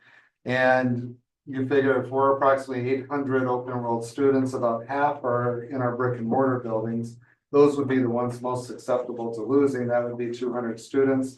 Right at the top of my mental math, that's close to $2 million in revenue, of additional revenue that would then have to be reduced or accounted for. Now, I would presume, hopefully that wouldn't happen right away, but it is a liability that was sitting there. Not only that, though, we could potentially lose the revenue generator of the increased gains from year to year, which is help offset our overall costs. Right. But you know, right now we're sitting over $7 million a year that we generate through open enrollment, about half through the charters and half through the brick and mortar. So it's a very good point, one that we. Yeah, it would, consider, yeah. the loss would be from the brick and mortar. More Because than those are the likely. schools that are being affected. Jason, could you click on the very last item on that sheet? Because I think it's worth sharing what is going on with our area schools. And I just Oh, yeah, looked thank at you. the school districts that touch Elkhorn, Mhm. which include Whitewater, East Troy, Burlington, Lake Geneva, Badger, Joint One, Delavan, and Williams Bay. So every district that touches us has gone to operational referendum within the last couple of years. And either they were approved or they failed. Most that were approved were non-reoccurring. And you can see the dollar values there and the duration. 3 years, 4 years, level amounts, some were phased in. In the far column, I added that wasn't there Monday night is just the enrollment numbers. So you can kind of compare, you know, Whitewater's about 1,900 students. Theirs was 4.4 million. East Troy's 1,400 students, 3 million. And, you know, you can read the numbers below that. And then future operation referendums. I know Burlington's already taken action. They're going to a referendum in April, 4.6. Lake Geneva, I think this evening is talking about this. At this point, I don't know exactly what they're doing, but I think they're gonna be going at least joint one. And then certainly, you know, tonight we're talking about a potential referendum, but I share this because I keep hearing comments that, well, other districts don't need to do this, or why is Elkhorn having to go to referendum? And this is a statewide issue. I don't know how else to say it. Yep. And Yeah. this doesn't include the K-8 districts from the feeder programs like Genoa City, Walworth, which have all had referendums as well, Fontana, Reek. Which on a per pupil basis was Significant, significant. right? So, and I think when you break this down to our ask based on a per pupil basis, it's actually a much lower dollar amount than most of these other area districts as well. We're looking. You definitely see the theme of non-recurring. Right. Lake Geneva did pass 2 recurring referendums that aren't listed on here back in I think they did 21. 21. Yeah. That was 750,000 at the K-8 in the Union High School, was 750 as well, so. Smaller ones, but they were, yeah. And I think Whitewater has done operational non-recurring like 3 times. So I think the one they have right now is the 3rd one they've done. So they've been doing this since probably, I'd have to go back, you know, 2016, 2017. So 3 times in 8 years. And I think when Delavan goes again, that will be their 3rd time as well. Keeping in mind that we're in the bottom 10% of cost per student in the state. And producing in the top 10% of outcomes. Any other questions, or I know that was a long debriefing or review, but I think it's very important, just, you know, for the board, for the community, and the public as well. Any other questions before we go to the next item? I think one comment I'd like to keep it in here before we get to the next one. I think we do a really good job of getting information out here. I think during the referendum, we answered a lot of questions. Jason, you were fielding questions 24/7. I know we all were too. If the community is asking for more, maybe we do hold another town hall. Maybe we do have something where I know we're all accessible, but if the community doesn't feel that we are, maybe there's something we do a town hall, or Julia, you run a meeting and it goes to us. Something along those lines where we hear you. We're gonna give you another opportunity to be at a town hall. We're gonna be here for a listen to whatever it is. We just can't do it before, We can't do it before tonight. well, but we can't do it before, well, yeah, tonight. I mean, tonight we have to make the decision. They don't have a Right. choice. Yeah, and regardless of what our vote is before April, to inform the voter even more so to say, hey, listen, we're doing another town hall. We've got here's another opportunity to ask questions. You know, let's make ourselves available and overdo it. Yeah. You know, I think that might do something. And again, I do compliment everybody for being available and answering questions.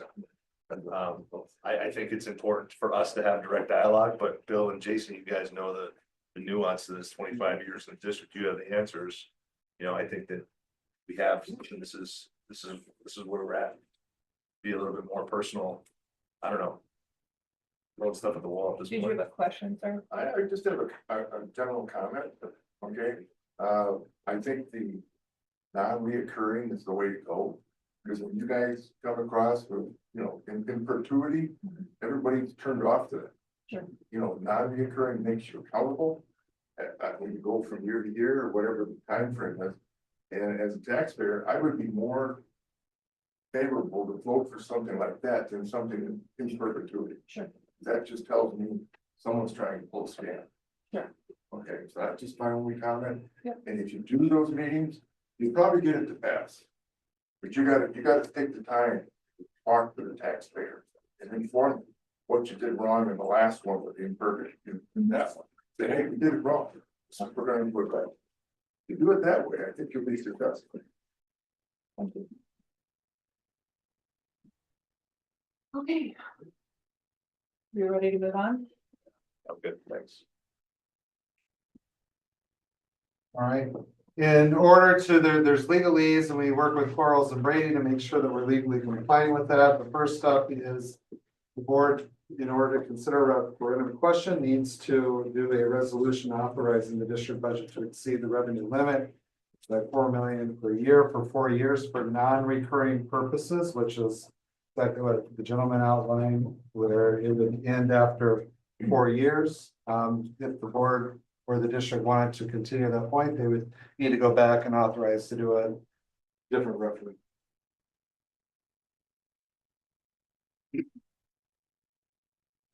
Okay. So, you want to look at your board notes, there's a sample motion there. Looking for a motion. I'll move to approve the resolution authorizing the school district budget to exceed revenue limit by 4 million per year for 4 years for non-recurring purposes as presented. Is there a second? I'll second. It's been moved and seconded. For a resolution to authorize the school district budget to exceed revenue limit by $4 million per year for 4 years for non-recurring purposes. A roll call vote, please. Mr. Andre, Yes. Mr. Gayheart, Yes. Mayor Gordon, Yes. Mrs. Ingersoll, Yes. Mrs. Costock, Yes. Mrs. Reckles, Yes. Mr. Scarrow, Yes. Ms. Corpus, Yes. Mr. Jaime Sarabia. Yes.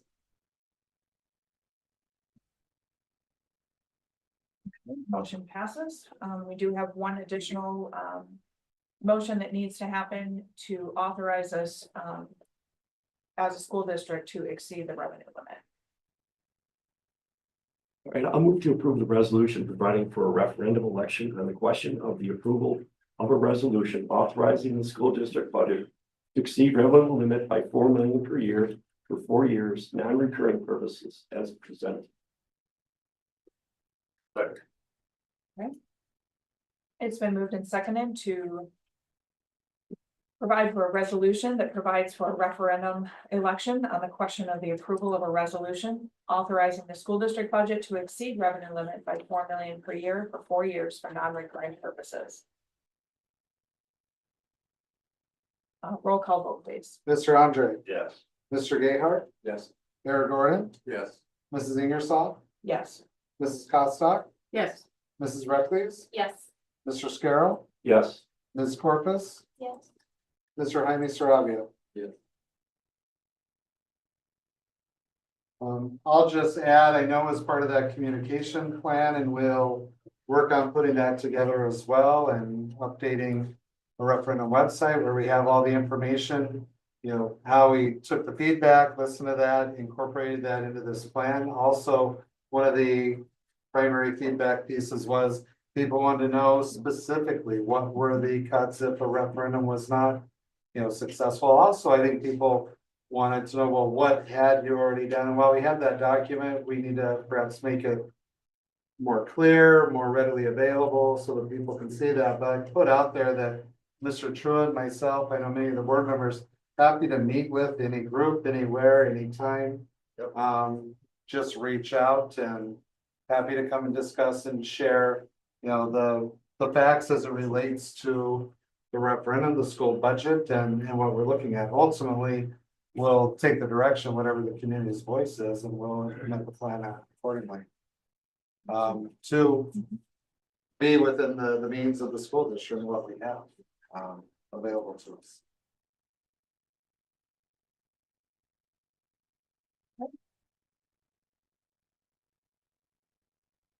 The next item on the agenda is the designation of public depositories. The designation of public depositories is typically kind of an annual action item of the school board. We haven't had any changes for a couple of years, so I look back, it probably was 2022 was the last time it's actually come to the board. But one of the financial advisors we work with PMA as our financial advisor for some of our investments through the Wisconsin Investment Series Co-op. And the Wisconsin Investment Co-op bids out banking services periodically. They were at Chase Bank, they were with US Bank, and the new bank they're bringing in is BMO, based on bank fees and services. One of the things we always look at, you know, fees obviously are important, but security of our funds is really the most important piece. And they were able to meet the requirements that, and that's part of a co-op that includes not only school districts, but the technical colleges as well that participate in that. So because BM Harris Bank would be added as a depository, that it's going to the board this evening. Is there a reason why we're using the branch out of Chicago? That's just their home address. Oh, So okay. it's their corporate address, but BMO Bank, in Delavan. you got Delavan, they have Lake Geneva. I wish they had one. It would be more convenient for one in Elkhorn. Yeah. But most of the funds we get, if you think about it, come through the state DPI or Department of Administration, and they're all wired funds. We don't get checks that we're Right. going to the bank. Right. We do to a certain extent, but not like we used to years ago. Yeah. So there will be times we'll have to make actual stops at BMO Harris Bank, or we can work out probably some transfer arrangements with Advia or US Bank here in town. Okay, So, all right. So looking for a motion to approve our public depositories. I move to approve the designation of public depositories for the 2024-2025 school year as presented. Is there a second? Okay. It's been moved and seconded to approve the designation of public depositories for the 2024-25 school year. All in favor, say aye. Aye. Opposed?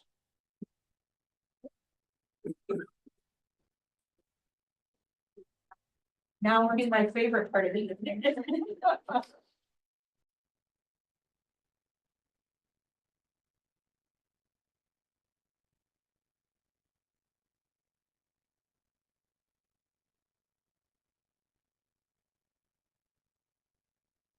Over at the high school, the first thing I wanted to mention is that Shrek the Musical auditions are happening next week. So that's super exciting. And then the shows will be in April, so you guys should definitely come watch it. And then Snowball String Council's been deciding that. So our theme that we chose is festivals, and we kind of are going with like a Rio type of theme. And then this week we'll be deciding class themes, and we'll do dress up days next week. And then I have some pictures of the dress up days from the holidays before break, and then a picture from the holiday assembly. It was super fun. And then COSA just recently took their tests for state, and then Skills USA has also a state coming up. So they're preparing for that. And then FCCLA has regionals coming up, which that's just right before state. So yeah, the clubs are really excited and preparing for all. What's the picture top right? That was just dress up day?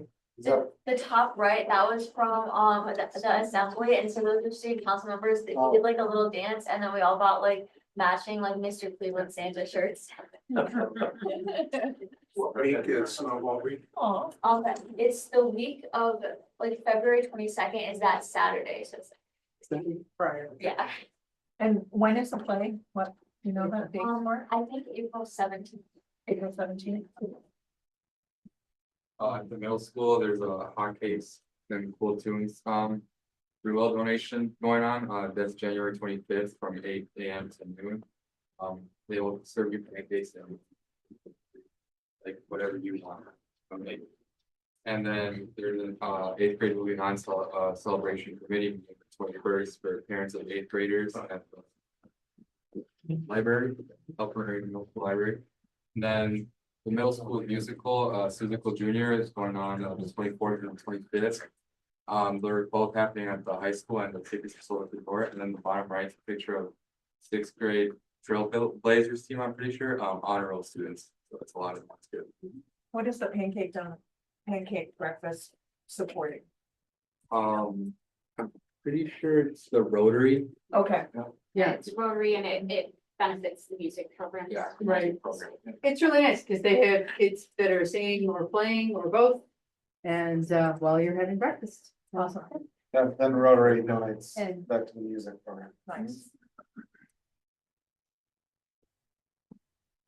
Jackson, that's the top, the bottom left and the top picture is their assembly that they had for the Christmas holiday assembly.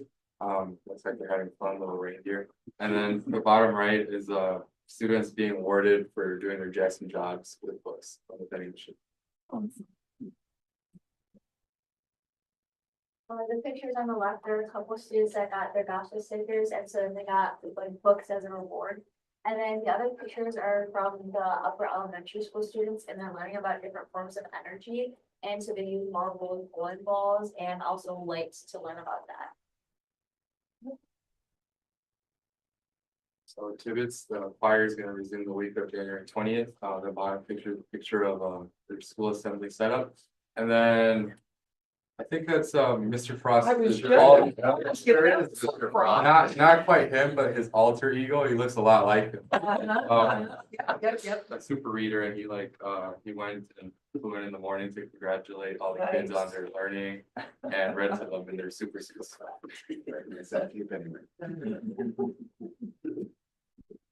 And then over at Options, they have a freshman open house coming up at the end of the month. And then those are some pictures also from before break. Some of their classes did a white elephant exchange with like a pizza party. And then there's also their holiday program. Over at TCA, young students have completed their mental toughness training, where they earned valuable certifications in OSHA 10, First Aid, CPR, and AED. Each student received their own gear and personal tools to get ready for the job site. And then a guest speaker and proud partner of the Elkhorn Youth Build program, Mr. Stebbins, who's here with us today. Big thank you to him for helping out there. And then the new Youth Build cohort is picking up where the previous group left off over at the middle school. Yep. On the outdoor classroom. The first day was a nice chilly one. Yes. And then Connections, they're advertising this chili cook-off that's coming up in February. And then I have a couple pictures from the Young Athletes Night where they just got to test out some fun different sports with their little kids. And then I have Miss Esther's updated schedule for this coming month, just a bunch of things going on, like her readings at the library.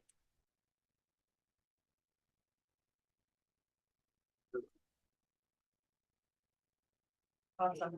Thank you guys very much. I'm gonna wait. Okay. Okay. Mr. Trotter and Mr. Yeah. Anzalo, you guys are up. Lisa and Derek, you set the record for Yeah. the longest wait for guests. It was very educational. Yes, it really was. Jason, can you, while Jason's queuing up the link right in the middle, Come on. the video on this website I want to show, it's right there, just hold on a second. I'm gonna do some introductions. My name is Chris Trotter, I'm the Director of Strategic Partnerships with Elkhorn School District. John Ansel, Elkhorn School District Community Engagement Coordinator. Eric Tudor, I'm the Executive Director of Wellworth County Economic Development. Lisa Babette, Program Manager at Lower County Economic Development. And I asked Wasita, Derek and Lisa to be here because this effort really has been a county-wide effort with a lot of people involved. Before I cue up the video, I just want to kind of set the table for what this is, kind of in layman's terms. The video does a great job explaining the history. In April of last year, April or May, we found out that a program that started in Edgerton Gear, I'm not going to steal the owner's thunder, about 20 years ago, was going national. And the owner of Edgerton Gear started crashing with character because he was struggling to find employees. And he felt like he could engage a different population into manufacturing. Fast forward now, he has a waiting list of employees who want to join Edgerton Gear. As soon as he started this program, and we'll talk through what it looks like, he started having great success, started to engage some other school districts, and all of a sudden Scott Forge found out about it. And Scott Forge just says, we're in. And then Scott Forge called Frito-Lay in Beloit and said, you need to be in. And then because Scott Forge has a partnership with the US Navy submarine fleet, the US Navy submarine fleet said, we want to be in. And the US Navy submarine fleet actually told Edgerton Gear and Crashing with Character that due to the decrease in the number of manufacturers entering the field, that it's actually a national security threat. And I will say I did make a mistake at, in my tour at Scott Forge, which I told Mr. Scare about on Friday. You can't take pictures at DOD supported areas. And I saw this really huge cover that looked really cool with the biggest hinge I've ever seen, and it was about the size of this room. And I forgot to ask, and I went to take a picture, and he slapped my hand because that was the cover to one of our nuclear submarines silo covers that are secret. So Wow. when I do tours, I always ask now. So we immediately started hearing about this. I talked to Derek. We've seen a decrease in our county of YAs, of students engaging in YAs in the manufacturing field. And so this was a great opportunity to engage more employers. It's, I would say, and Lisa, you can chime in, and Derek, it's not because schools are not eager to do it. We have to educate the next generation of employers, their HR people, and create the conditions for success where they will be willing to mentor a junior or senior, a student learner. So without further ado, Jason, I'm going to cue that up.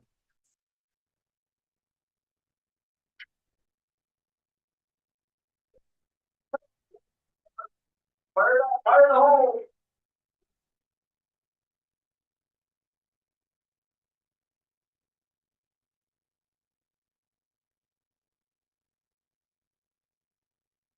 Struggle with adolescents. We were very poor, just desperate because they didn't like a lot of adolescents are. I was actually suicidal.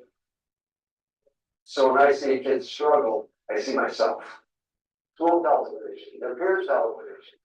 But the challenge is to figure out what their true self is. And I want to reach in and tell them the world needs them. We have so many students out there today that have no sense of purpose, no sense of where they're going in life.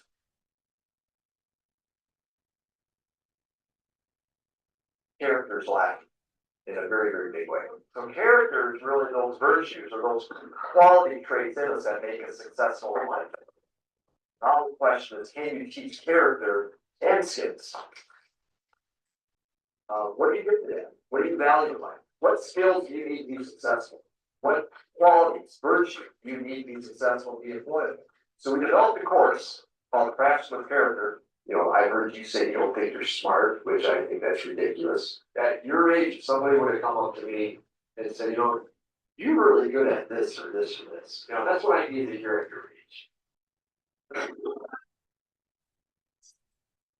And so we discuss all that in the classroom, but then we put the students out on the shop floor being mentored, job shadowed, skilled tradesmen already. People are really, really good at their jobs. Intuitively, the kids are absorbing those character qualities that we talk about in class because they see those character qualities being modeled on the shop floor. You see how you're melting through? Keep that tip on top of that material. They tap into who they were made to be, and that's what they need to pursue. It's a little intimidating when you start looking at the programming. You care for that person you're mentoring, and bring them to a place of health and confidence. See how the brain goes straight and goes sideways?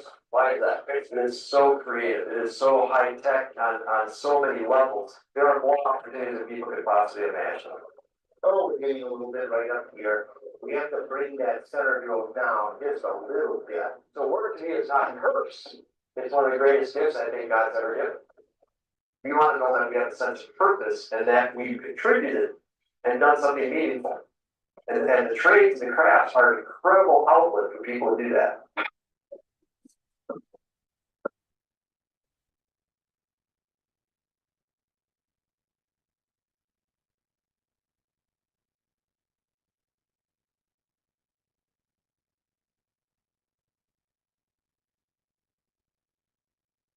So, yeah, you want to go back to the presentation. Thank you, Jason. Next slide, please. So, to address the youth apprenticeship, increasing the youth apprenticeship, last year there were, I think, approximately 14 or 15 YAs in Walworth County in manufacturing. I think about 12 or 13 of them were from the Elk Cornelius School District. So timeline is, literally, I heard this from Gary Jensen, who got hired at Adams Power. We started to have discussions within our network that were really began with Waseda. I went to the Level Up Conference, it was in Plover, presented up there, ran into the contacts here. The US Navy has pushed in, I think, through $2 million over the next 3 years to scale this up nationally. So they've hired a retired principal from New Berlin Eisenhower, who I got to know, and they also hired a retired teacher from Beloit, who was who's been involved with Craftsmen with Character for a while. I couldn't give you the exact date. And then at the same time, Brian Albrecht, the retired president of Gateway, started talking about this because Gateway has a relationship with Scott Forge, and that came up.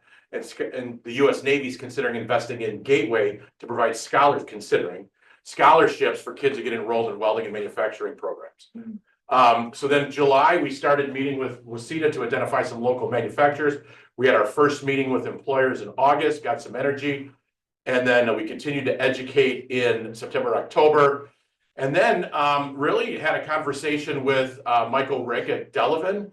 And to scale this up within our county, Delavan asked if they could be a part of this. And we thought it was a really good fit to join forces and have them a part of it. And then we started doing some onboarding in November, December, and then January 21st and 24th is week 1. All of you will be invited to our signing day on January 21st, which will also be at the Matheson Library at 9 a.m. So we have 3 kids from the Career and College Academy and 3 from DD Tech, and we're pretty excited. Derek, do you want to talk a little bit about kind of how this fits into what you guys are trying to accomplish at Waseda? Yeah, and I guess first I want to extend my gratitude to the board, just listening to what, you're doing and everything I've seen over the last 10 years working with you. I mean, it's just, you guys do incredible work. I think Julia, what you said about, ranking in the top 10, but the cost in the lower 10, I see that out there, and I think what you're doing to connect with the local workforce and the willingness of all your people that we interact with, it's really impressive from my standpoint, working with businesses and that. But, to get to this program, Chris brought it to us and it sounds like, what a great way to kind of get them prepared for youth apprenticeships and, get them understanding. So I think we're excited about it. I think Lisa, as Lisa and John, I know you guys are actually going to be kind of working more closely with that. But I do think it's something we'd love to see youth apprenticeships grow across the county. So it's exciting that you guys are always open to working with other school districts too. But I think we could do that, and I think we could even expand to other industries with this too, right? Yep. But the idea is we start with the manufacturing and see how it goes. So, Yep. Yeah. These are the strategic partnerships that are involved right now. Obviously, I mentioned the top 2, Economic Waseda's here. Those are the employers that are going to be involved in this. Now, there's a surprise on there. We have really good relationships with Reader Precision Solutions and SPX Flow. Part of the reason they're not involved is because from a bandwidth of their mentors and employees, they're already supporting other YAs. So to pull them off to work with another group was a little bit challenging, but they're very eager to get involved in the future. And I know that Derek and Lisa, what Waseda's made in Walworth County, we had a meeting a month ago at SPX Flow, and that entire conversation was around YAs. And so it's a really great opportunity to start scaling up this work, and we're pretty proud of those groups. So next slide, Jason. So we have 6 students. Basically the program is 18 weeks, Monday through Thursday.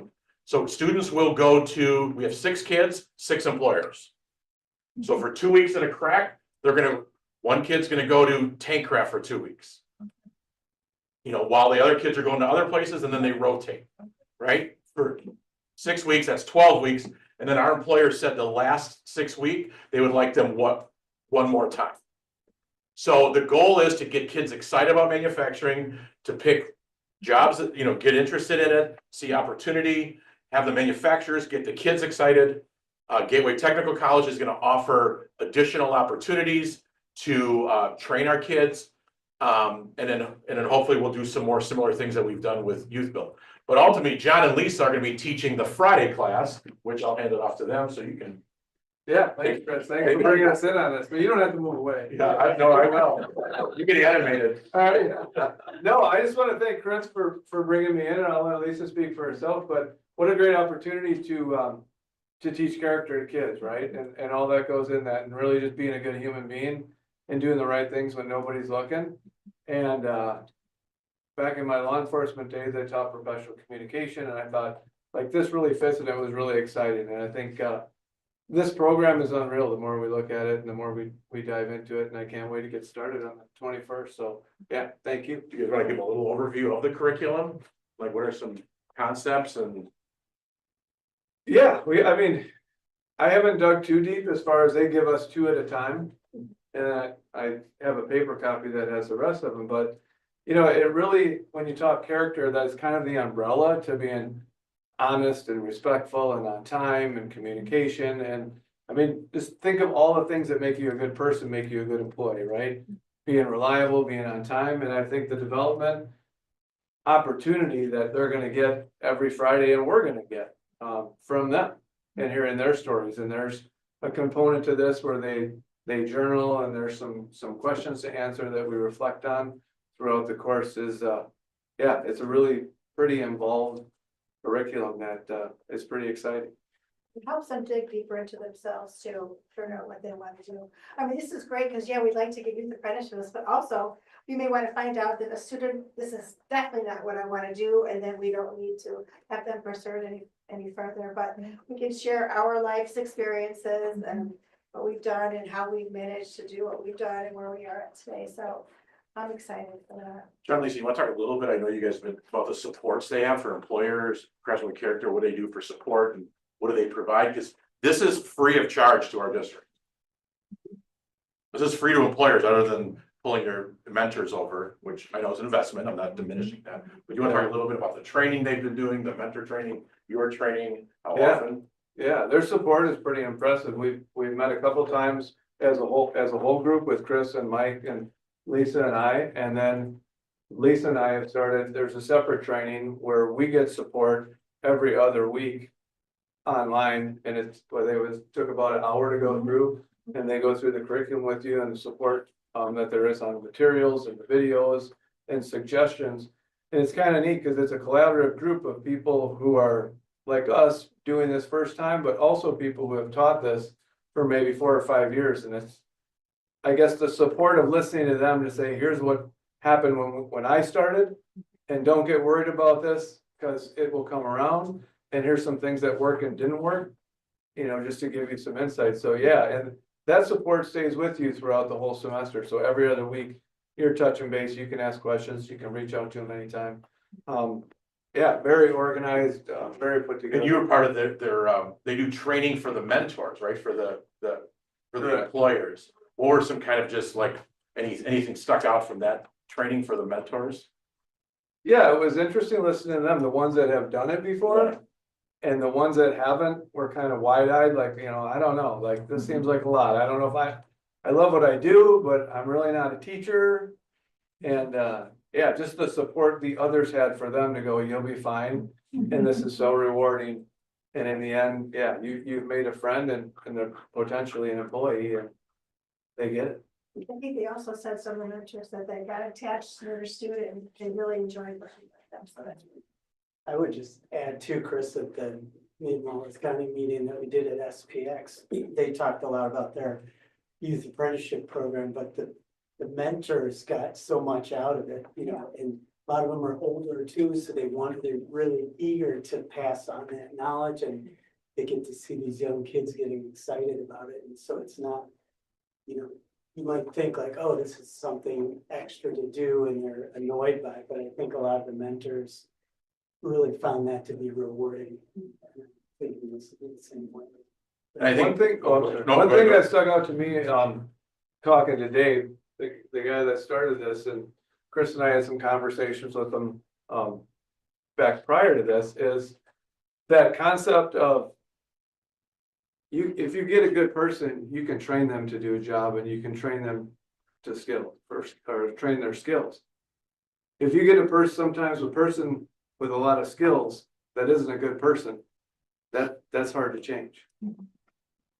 And I think that's so true, that a lot of times we get enamored by like, well, this person's done this quite a bit, but they're not a very good person, or maybe they're not very honest, or maybe they're not very reliable. That's hard to change a person than it is to get a good person and train them. And we have a week, our first week plan, they're not gonna go to their employers, so we're doing signing day, the day 2 is what? First lesson, day 2. And then some speed dating with their mentors. Speed dating with mentors, and then we're going for some safety equipment that we need, right? Yep, and going shopping for kids if they need safe, we have to get the PPE from employers and see what they need and see if kids need anything. And then, we're also gonna visit 3 of the sites. Yeah, Thursday, Friday or site visit. Yeah, just so kids know where to enter and who to see. So, we're pretty excited about it. I love this from an overall engaging employers because, you know, Chris is here from STEM. I mean, they mentor and retain their young YAs to now be employees, full-time employees. But companies that we've already met, they have a strong mentoring program. So this is an embedded, free of charge training model for people who want to get into the youth apprentice and get trained and hear from others to hopefully scale up that work, get them more comfortable, that high school kids aren't that scary. And that, you know, they're willing to work. Because there's some generation, you know, every generation has opinions of the next generation. And I think that's a really important part and piece to this. So. Do you guys have any questions? So is it those employers that are involved? Are they the ones who are funding this, or how is it being funded? You're saying it's not costing the students anything or the district? The donation investment from the United States Submarine Fleet. So the submarine fleet is what's Yep, funding it? That's Got right. it. So the curriculum documents, the Got it. facilitator training, the people who are moving it forward. Yeah, And then for the employers, their commitment is, will they mentor 6 kids over an 18-week period for 3 hours, okay. Monday through Thursday. And then Friday, they're with John and Lisa, going through the character curriculum, is that what, yeah. So, Okay. So are the 6 kids, is that what we got funding for 6 kids, or is? In the training, it was interesting that they said no more than 9, but that 6, 7 is the sweet spot, because if you get too many. Yep. The dialogue and the vulnerability Sure. and things that you want to bring out just doesn't happen. Okay, So- that makes sense. yeah, so the funding goes to the staff, so that Yep. for Craftsman Characters, scale it up. Yep. They're traveling all over. They were down in San Antonio and they, Mhm. to get this nationwide, because that's kind of the investment that the US Submarine Fleet. Yep. The materials, Lisa and John are getting, I don't say inundated, but I mean, they have a learning management system that they're learning. They have documentation, there's mailing. And you know, so it's really the people they hired, their time, the investment in sharing the curriculum and those documents of the software, anything else you can think of. All right, okay. Yeah, so, And I know in working with Gateway being on their board, they're making a large investment in the welding Yes. training facility over in Racine, doubling the size of that. And the reason why the Navy's making the investment is what they've shared is one of the greatest national security threats is not having the workforce to maintain Right. and build the next generation of those That makes sense. stuff. So they're investing in those infrastructures, and we happen to live in an area which has a lot of manufacturers that build parts and work. right Yeah. with them. So Awesome. and I'll just say this, and Lisa, Derek, and John can attest to this, like you know, I know everybody in this room knows this, but just these types of partnerships, it's not a switch you flick. Right. I mean, it's been, Lisa's got her eyes wide open. Mhm. It's been a lot of meetings for months to get it to this point. And so we're really excited to move towards launch. Very exciting. And then learn as we go. That's for. Let me know when you visit a submarine. That's Chaperone. Go take a picture. Maybe a little big for the. That's it. Any questions? Thank you. All right, thank you. Thank you. Thank you. Yeah, they got it. Were you junior, senior?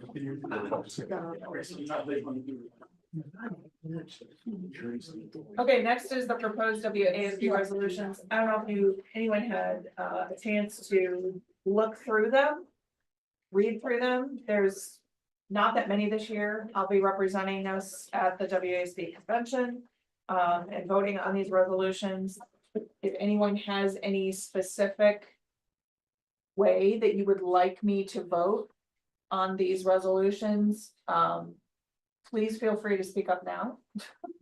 Or let me know before the convention in a week and a half.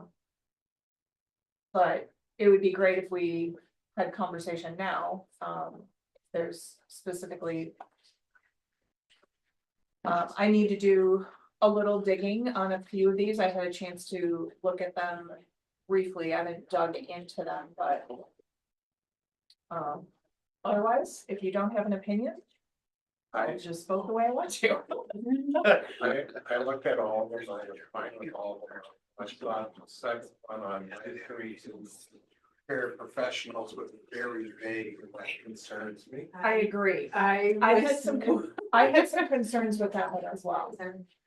Did you have the same? Well, concern? yeah, because I'm thinking, I have a dual BA in education and Yeah, I spent a lot of time working on that and getting that and a lot of time in observation hours and exactly. student teaching hours. And I spent my 5th year of college was student teaching.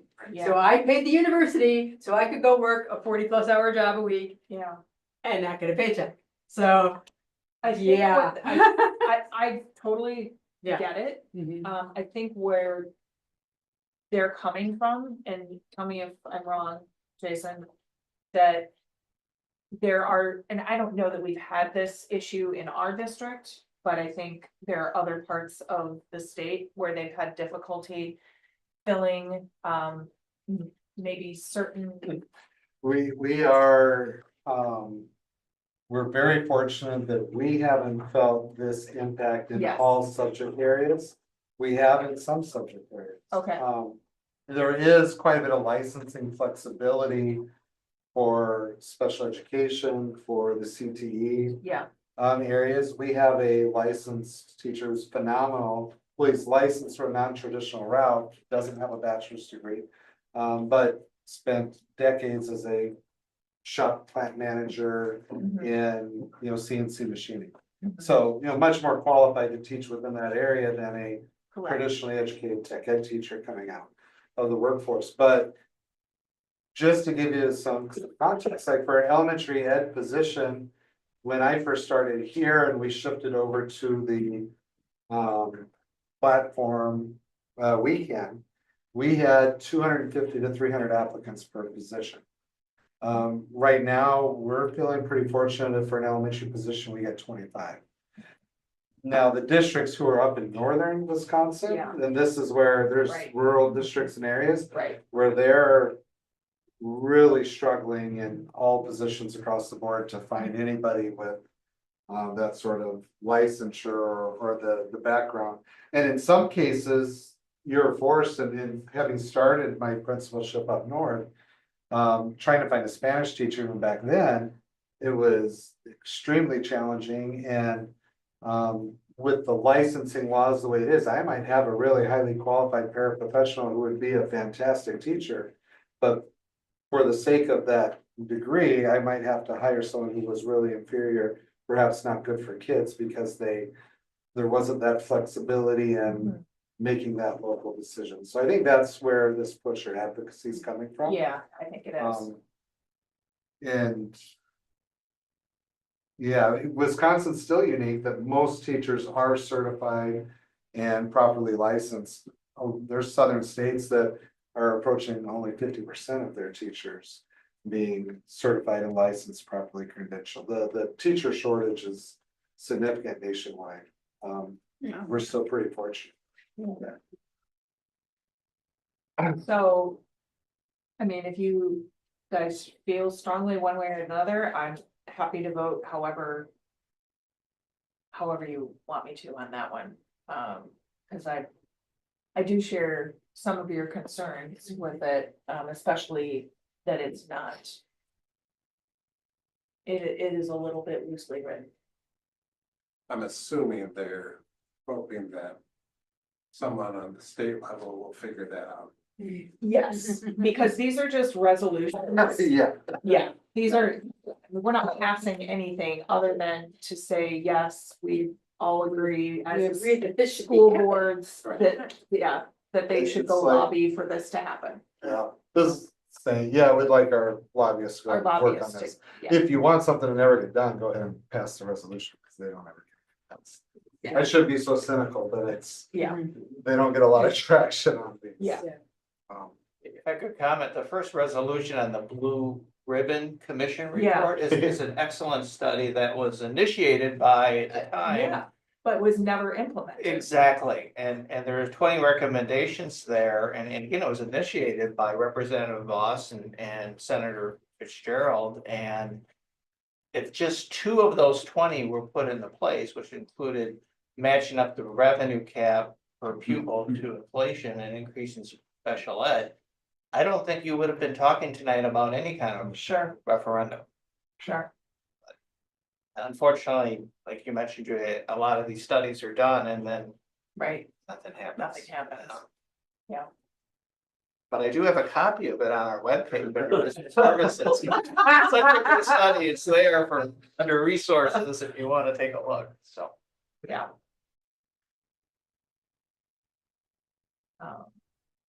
Well, I think one of the things that got passed at the state level through one of these resolutions one year was the school board members being able to Yes, you're right. drive bus. Drive the bus. Yes. Yeah. And volunteer coach. And yes, and volunteer coach, so, yeah. Where are you guys? There are none. Okay, we'll move on to the first reading of the revised policy 683 inventories.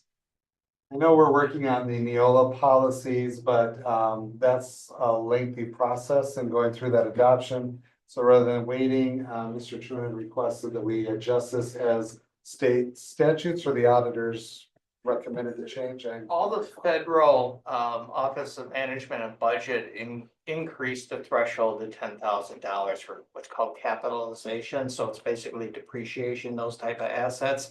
Because we have a number of federal grants, having our policy in alignment with that just makes sense. Sure. Any questions related to that? Or no motion today? Yeah, It's no just a motion today. It's just the first reading. If you have any questions, please reach out to Mr. Truman or Mr. Chadlock. Okay, personnel. All right, we have our personnel sheet and notice at the top there, I want to thank Mr. Dricken for his 23 years of service. He knows that this will be his last year, as he plans to retire at the end of this year. We want to thank Kristen Gibson, Rebecca Holt, and David Bennett for their work and service to the school district. There's a number of transfers listed, as well as a handful of appointments. Driver custodial, Chandler as the boys soccer head coach, replacing his Beasley, and Aaron Taylor as the high school wrestling assistant coach. If you're wondering, all the transfers with the custodians, we had 2 of our custodians, husband and wife retired in December, which created, one was a full-time, one was a 6-hour. So what many times happens is our part-time apply for those positions, and there's a kind of a musical chair process that we go through, so.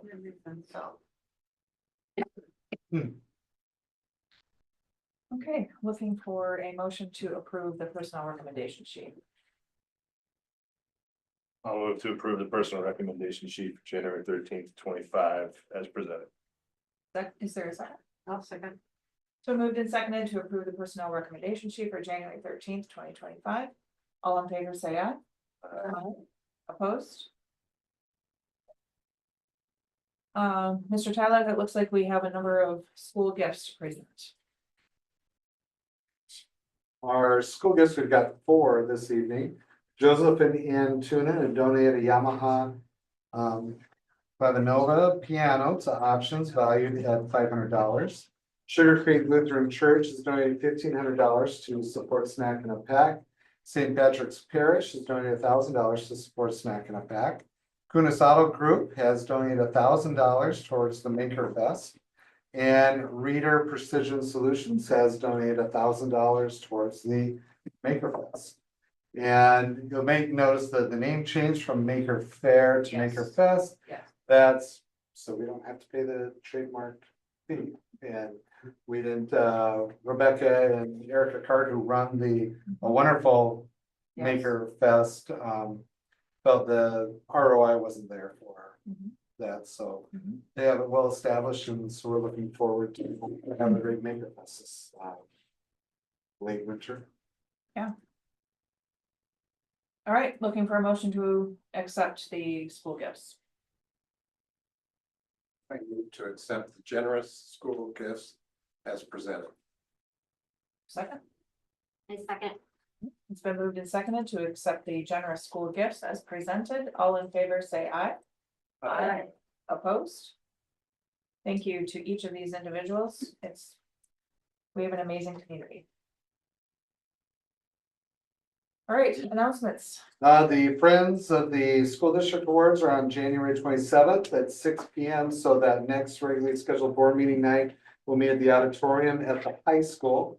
The school board meeting will be held back at the district office at 7 p.m. following that ceremony. So just make notice of the high school auditorium. The superintendent evaluation, we discussed in closed session on that January 27th. If you haven't completed the online evaluation, please Yes. do so ahead of time. And then tonight we do have a closed session. And there's also attached in there, in light of the referendum this spring, the campaign practices letter, a reminder from Quarles and Brady on that. And I believe Mr. Truan had one more announcement.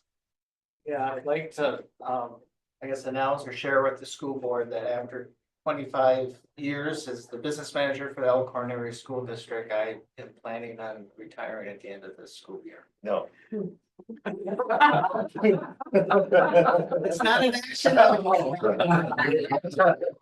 Congratulations. Thank you, Bill, Yeah. for amazing. Only 25 years. So, one of the I guess things I'm most proud of, I'm only the second business manager the school district has ever had. That's And I don't think there's probably many school districts in the state can probably say that, because when I was hired, Jerry Einfeld was the business manager and he was a teacher here, and I followed in his footsteps and appreciate all the relationships and work that I've been able to do here at the school district. So it's a interesting transition. Bill has been here for 25 years, but maybe if you wouldn't mind sharing with him, this wasn't his first stop. He started off as probably the youngest business official or manager that I've- I guess I was still going to school. I worked at MPS in the Office of Internal Audit, so that's where I started. So I had to visit schools, 145 schools in Milwaukee. But went from there to the smallest school district, one of the smallest one, Barneville School District in western Wisconsin. And then worked 12 years at the Forest School District.